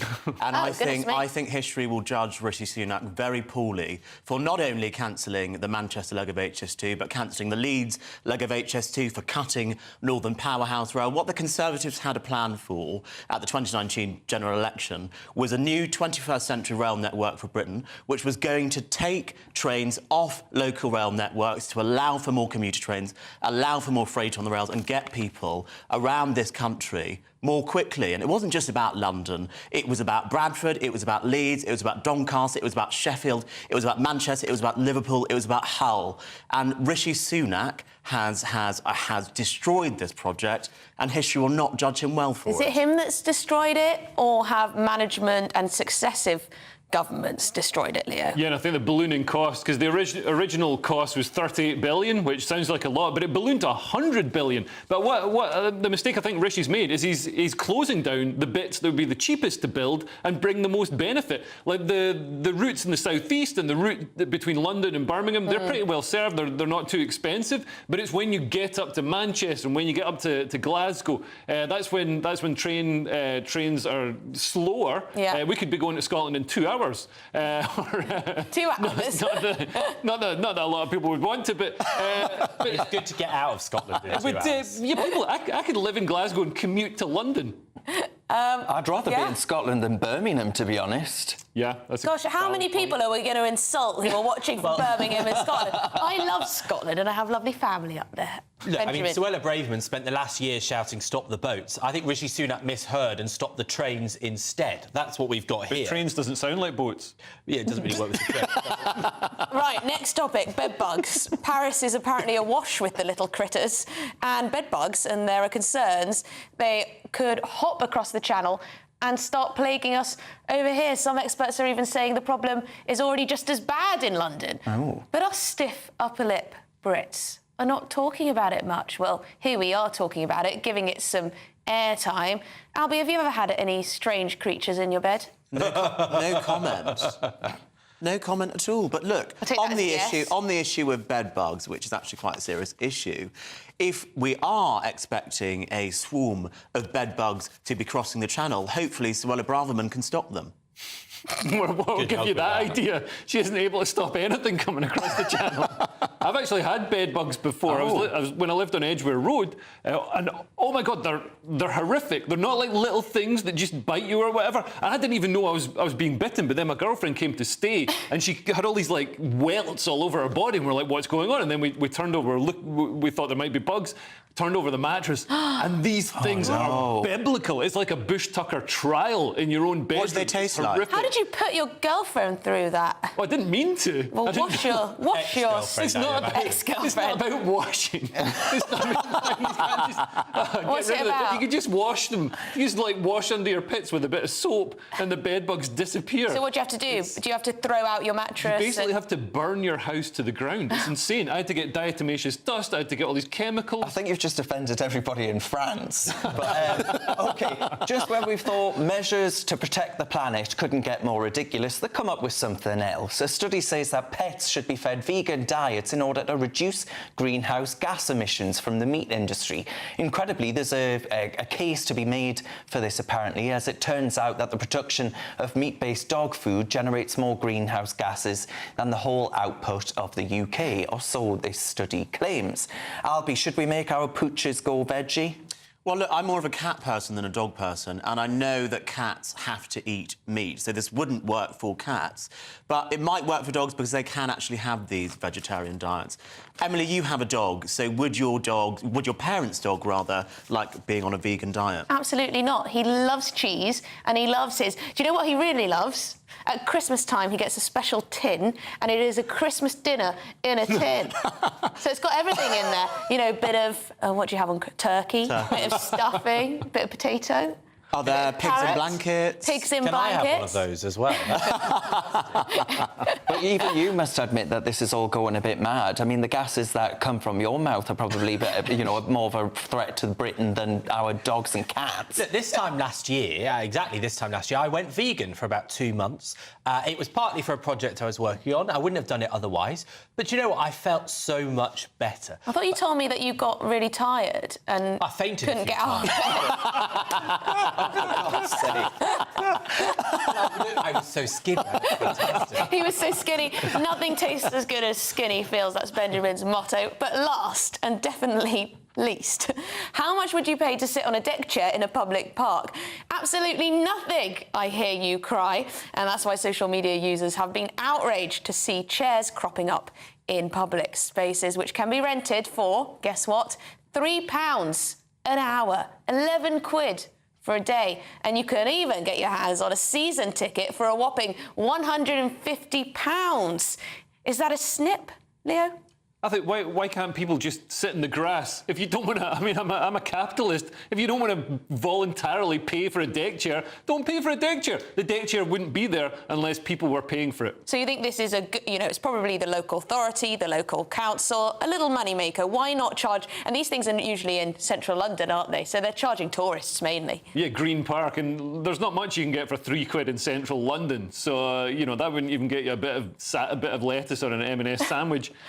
But let us know at home, are these cropping up all over the country? Because I've only seen them in Green Park by Buckingham Palace. And if Albie found one that was blue and had the Conservative Party logo on it and it said safe seat across it, you'd be more than happy to pay and sit down in that one, wouldn't you? There's nothing I wouldn't pay for a seat, Darren. But I actually agree with Darren on this.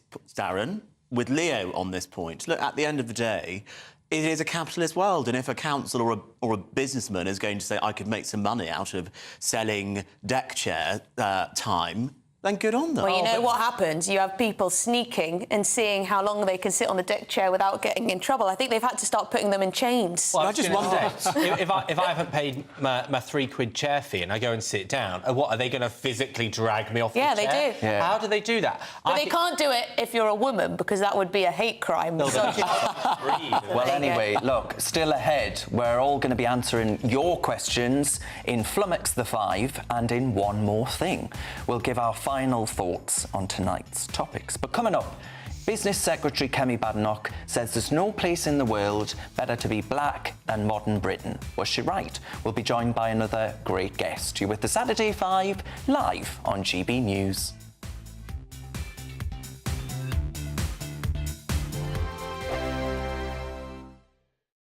Join me, Andrew Pearce and Bev Turner, Monday to Thursday, 9:30am. Who benefits from that? Not the British public. And on Fridays, join us, Tom Harwood and Ellie Costello from Britain's Newsroom. That's what you get with this show. That's fantastic. If it's happening, we're talking about it on Britain's Newsroom. GB News, Britain's news channel. Now then, Lee Anderson here. Join me on GB News on my show, The Real World, every Friday at 7pm. I'm not eating bloody cat. Are you Delicious. mental? Open your mouth. OK, here comes a train. Reminds me of the scene in Singing in the Rain. Adam, is that a good one? Whoa! Join me at 7 on GB News, Britain's news channel. Join me, Camilla Tominey, on Sunday mornings from 9:30, taking the politicians to task and breaking out of SW1 to see how their decisions are affecting you across the UK. Bursting the Westminster bubble every Sunday morning, only on GB News, the People's Channel. Britain's watching.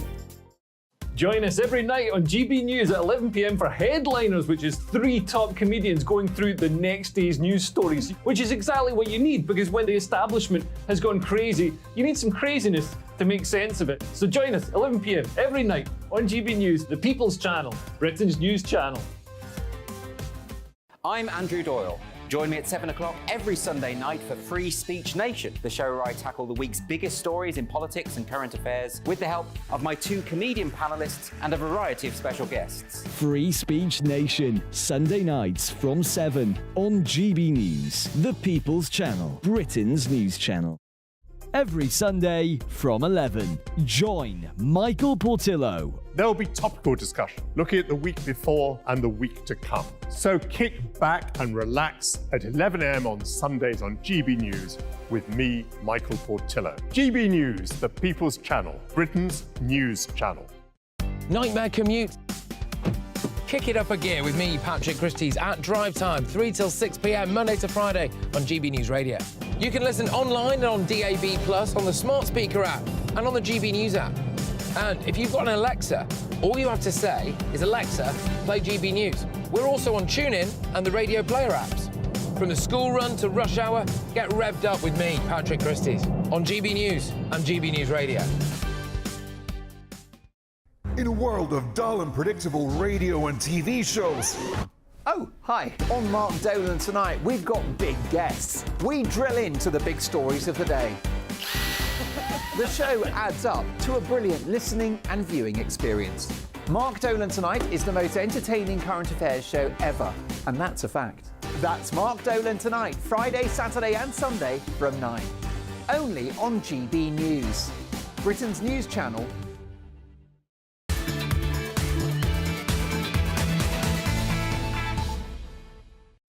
Welcome back to the Saturday 5. Cheers for your company. Now, I want you to keep your questions coming in for Flummox the 5. That's going to be coming up before the end of the show.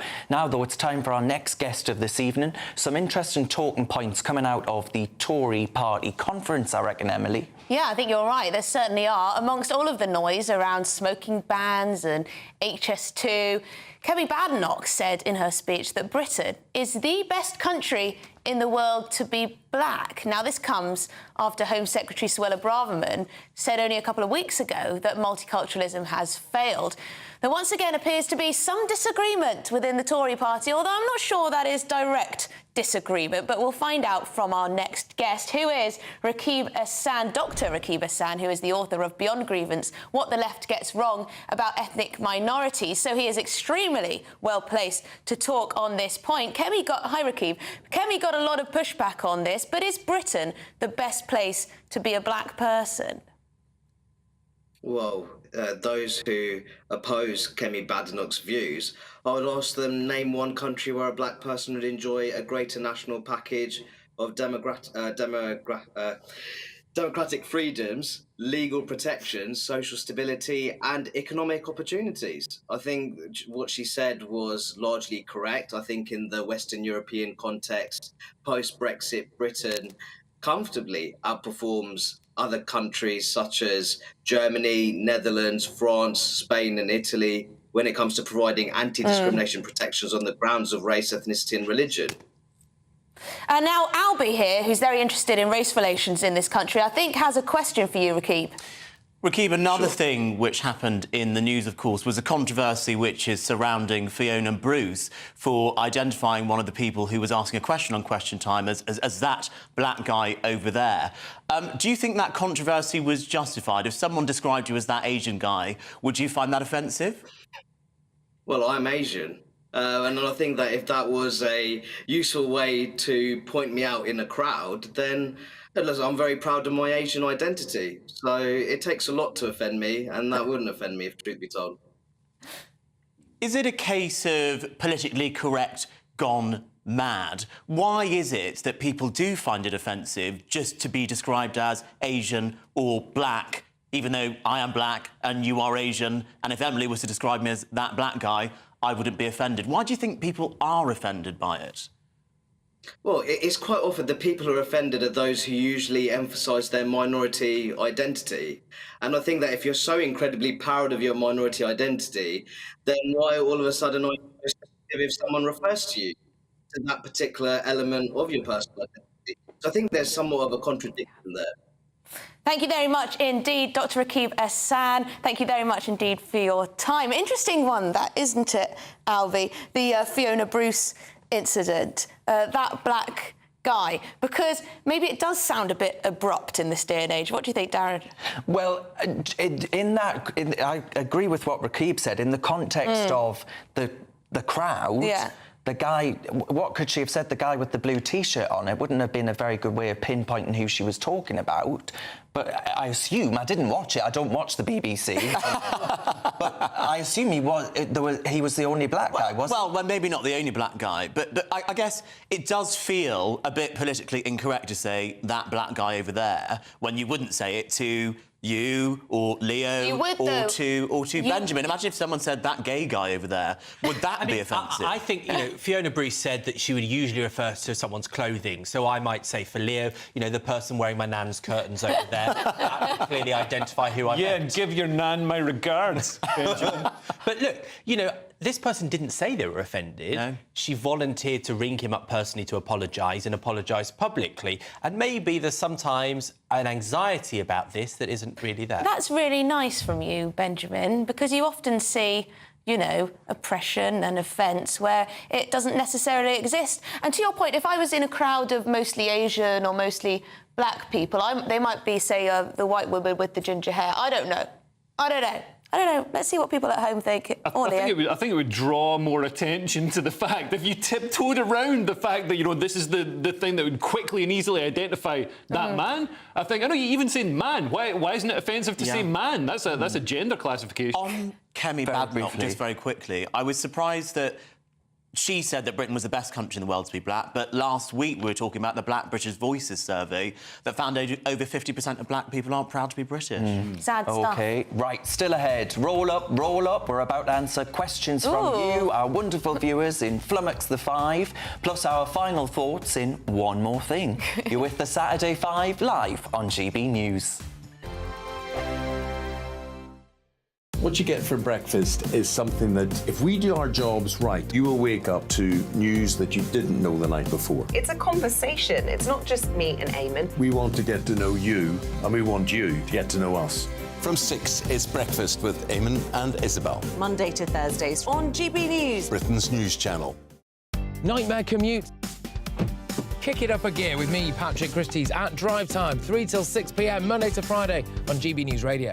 You can listen online and on DAB+, on the smart speaker app and on the GB News app. And if you've got an Alexa, all you have to say is, Alexa, play GB News. We're also on TuneIn and the Radio Player apps. From the school run to rush hour, get revved up with me, Patrick Christie's, on GB News and GB News Radio.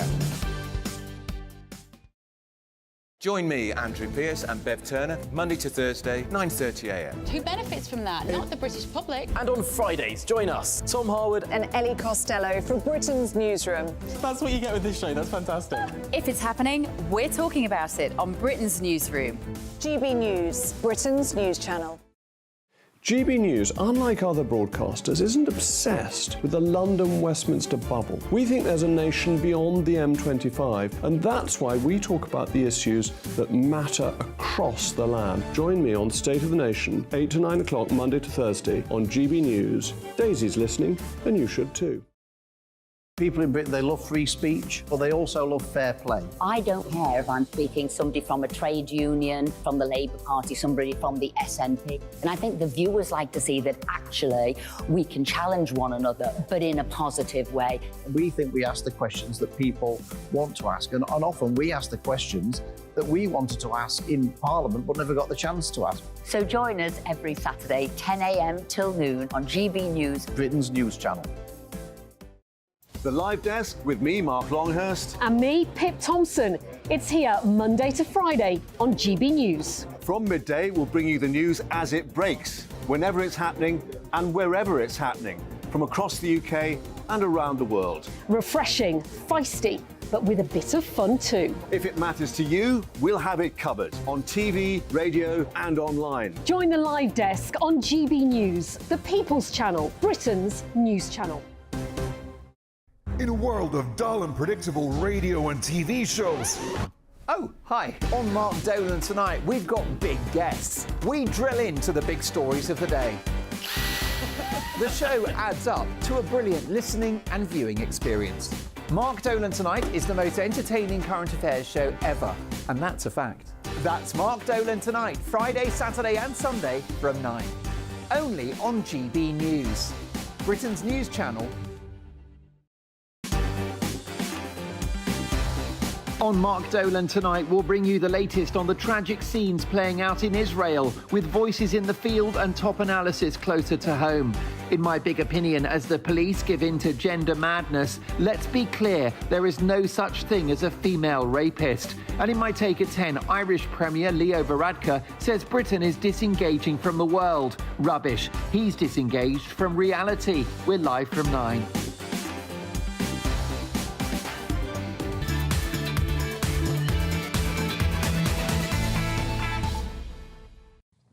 Welcome back to the Saturday 5. Now then, it is finally time for Flummox the 5, where you wonderful viewers set the agenda. Thanks very much for sending in all your questions. We haven't seen them in advance, so goodness knows what you have written in. I'm going to get the ball rolling with this question from Sandra. Sandra says, if you could choose any politician to be the new government leader to get things done, who would it be? Benjamin. For me, this is easy because I think a new Tony Blair is in Parliament right now, and that's Wes Streeting, the Shadow Health Secretary. I think he should be Prime Minister. Leo? I think Suella Braverman should be Prime Minister. I like the cut of her jib. I think she talks a lot of sense and she can make things happen. Darren? Suella Braverman, I think she's the voice of a nation. Two Suella Bravermans. I'm going to say myself, because I think I'd be a fantastic Prime Minister. I'm not yet on the, I'm not yet on that track. But Albie, what do you think? I think it would have to be either Kemi Badenoch or Penny Mordaunt, who are excellent Conservatives in the Conservative Party and should have been on the final ballot to members put out last year, not Liz and Rishi. I wouldn't mind Kemi, to be fair. Now, our next question comes from Malcolm. Malcolm says, what is the view of the five on Kevin Keegan's comments about female pundits, women pundits? Oh, that's a tricky one. Albie, what do you think? Well, I think that you don't have to be from a certain group of people in order to comment on that group of people. I think anyone can talk about anything, so I don't necessarily think only male pundits can comment on male sports. Yeah, but former male footballers who've played for England have probably got a better idea of what it's like to play for England as a male footballer than the women's team. It's just different. Women are different than men. I mean, as a woman, I don't really find it offensive. Like, he's entitled to his own opinion, and it is his opinion. I think it's quite remarkable that it became such a talking point. But that is the world we live in, isn't it, Leo? Yeah, and if you look at the whole interview, the context of what he said, he was actually saying some very progressive things. He wasn't being this sort of, throwback, dinosaur, misogynist dinosaur that he's been painted as. It's ridiculous. I think the more you have Alex Scott, the former women's football player, I think she could commentate on any football game, male or female. She's fantastic. Well, I'm going to say something controversial, because watching what used to be BT Sports these days is like watching an episode of Loose Women. But never mind. Another question here from now Ian. we should make misogyny a hate crime. Here we go. Ian asks, why do the Tories insist on making up stuff like the meat tax? Do they think the public are actually that stupid? Yes, they do. You think that they think the public are I stupid? think our politicians think we're stupid. They don't think we can see through what they say. They don't think we can see through their propaganda. And they don't think that we can see through their spin. But what I will say about the meat tax is the meat tax has been proposed by public health lobbyists. It has been something that has been discussed, at least, among politicians, even if it wasn't actually a apparently the threat is that Labour will bring in a meat tax. Right. But then you know how vegan food is always disguised to look like burgers? You could just get sirloin steak and disguise it to look like cauliflower. Well, is that what you're going to do, Benjamin? Well, that's the kind of insight we pay Leo for. Look, I think Emily's right. They take the public for idiots, and it kind of works, because then everyone sits on programmes like this and other ones debating a meat tax and whether Labour would do it. It was never suggested. I think it might be coming, though. I think it might be coming. And finally, from George. George asks, what with the by-election win in Scotland, do you think Labour are on course to win the next general election? It does seem like it's going that way, unless, the Labour Party conference is an absolute stinker. I can't see the Tories winning. Look, it was a very, very low turnout, right? It's lower than a Benjamin Butterworth birthday party. So I don't think we can take this too seriously. Darren will turn up to the opening of an Ember. I think it was my birthday. Look, I think that Labour is going to win an extra 30 seats in Scotland, and a lot of people in Westminster haven't realised that rewrites the road to Downing Street in favour of Keir Starmer. I'm not sure I'm going to be invited to Benjamin Butterworth's election night party, but anyway, not long left on the show now. Thank you for your questions, by the way. I really enjoyed those. They were great. Not long left on the show now, so if anyone has any burning issues they still want to bring up, speak now or forever hold your peace. It is time for One More Thing. This is where we briefly have our final say. Now, Benjamin, I feel we've probably heard enough from you already, but what else do you have on your mind? Well, I have to confess, someone emailed in saying that you don't get your bus pass at 60 in England, and so I've learned that. I apologise to them. I just think that everywhere else should be as old as it is in the English counties. Leo, your one more thing? I was actually shocked by Albie saying that 45% of the demand for housing comes from immigration. He was trying to make the point that it's not that much. That's a huge amount.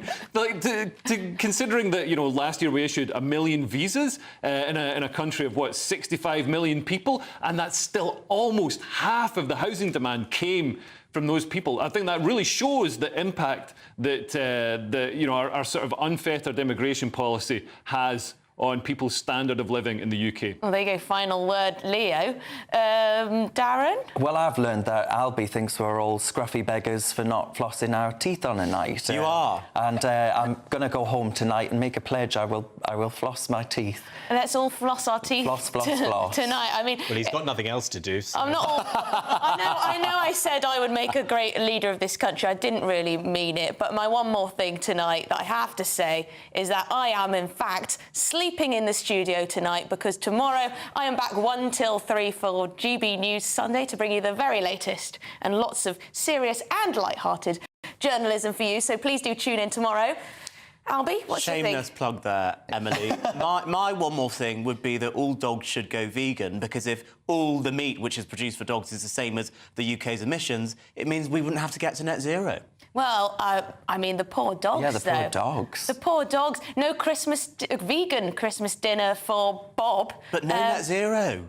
We could stay with our boilers. Yeah, but the dogs might die. And also, what about the emissions from the dog? The dogs are going to be, if they just feed them beans, they're going to be farting all night long. Do you know, actually, Pip Thompson, who presents on this channel, she actually wrote something about this. Her dog has to be vegan for health reasons. Oh, well, there we are. On that bombshell, we'll leave it there. Thanks to our special guests tonight, the brilliant Leo Kirst. Next up, it's the brilliant Mark Dolan, so don't miss that. Cheers very much for watching us. We'll see you next week, but first up, let's get your latest weather from Jonathan. Hello there, I'm Jonathan Vautry, who your GB News weather forecast provided by the Met Office. Today's weather was a contrast from north to south, and that will be continuing into Sunday as well. High pressure is situated closer towards southern areas of the UK, allowing things to be relatively settled and also importing some rather warm air. But it's this trailing frontal system across areas of Scotland that is continuing to bring outbreaks of heavy and persistent rain. An amber warning is still in force until the early hours of Sunday morning. Do continue to take care if you are travelling here, as there will be further disruption at times. Elsewhere, it will be a relatively mild night underneath all the clouds. Temperatures generally around 12 to 14 degrees Celsius, might drop into single figures in some valleys and sheltered areas. The rain across Scotland will spread from the Outer Hebrides then into parts of the Highlands, Aberdeenshire, Moray, over towards the Northern Isles a little later on in the day. It will be quite cloudy to start off Sunday across eastern areas of England, but a few brighter spells developing later on. And once the mist clears across southern areas of England and Wales as well, we will see some sunshine, and temperatures in that sunshine will climb towards 24 degrees Celsius, notably above where we should be for the time of year.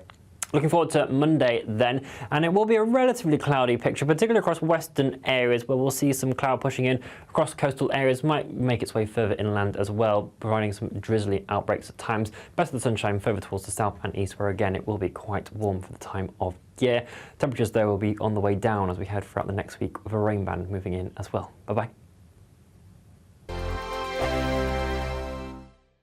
The Live Desk with me, Mark Longhurst. And me, Pip Thompson.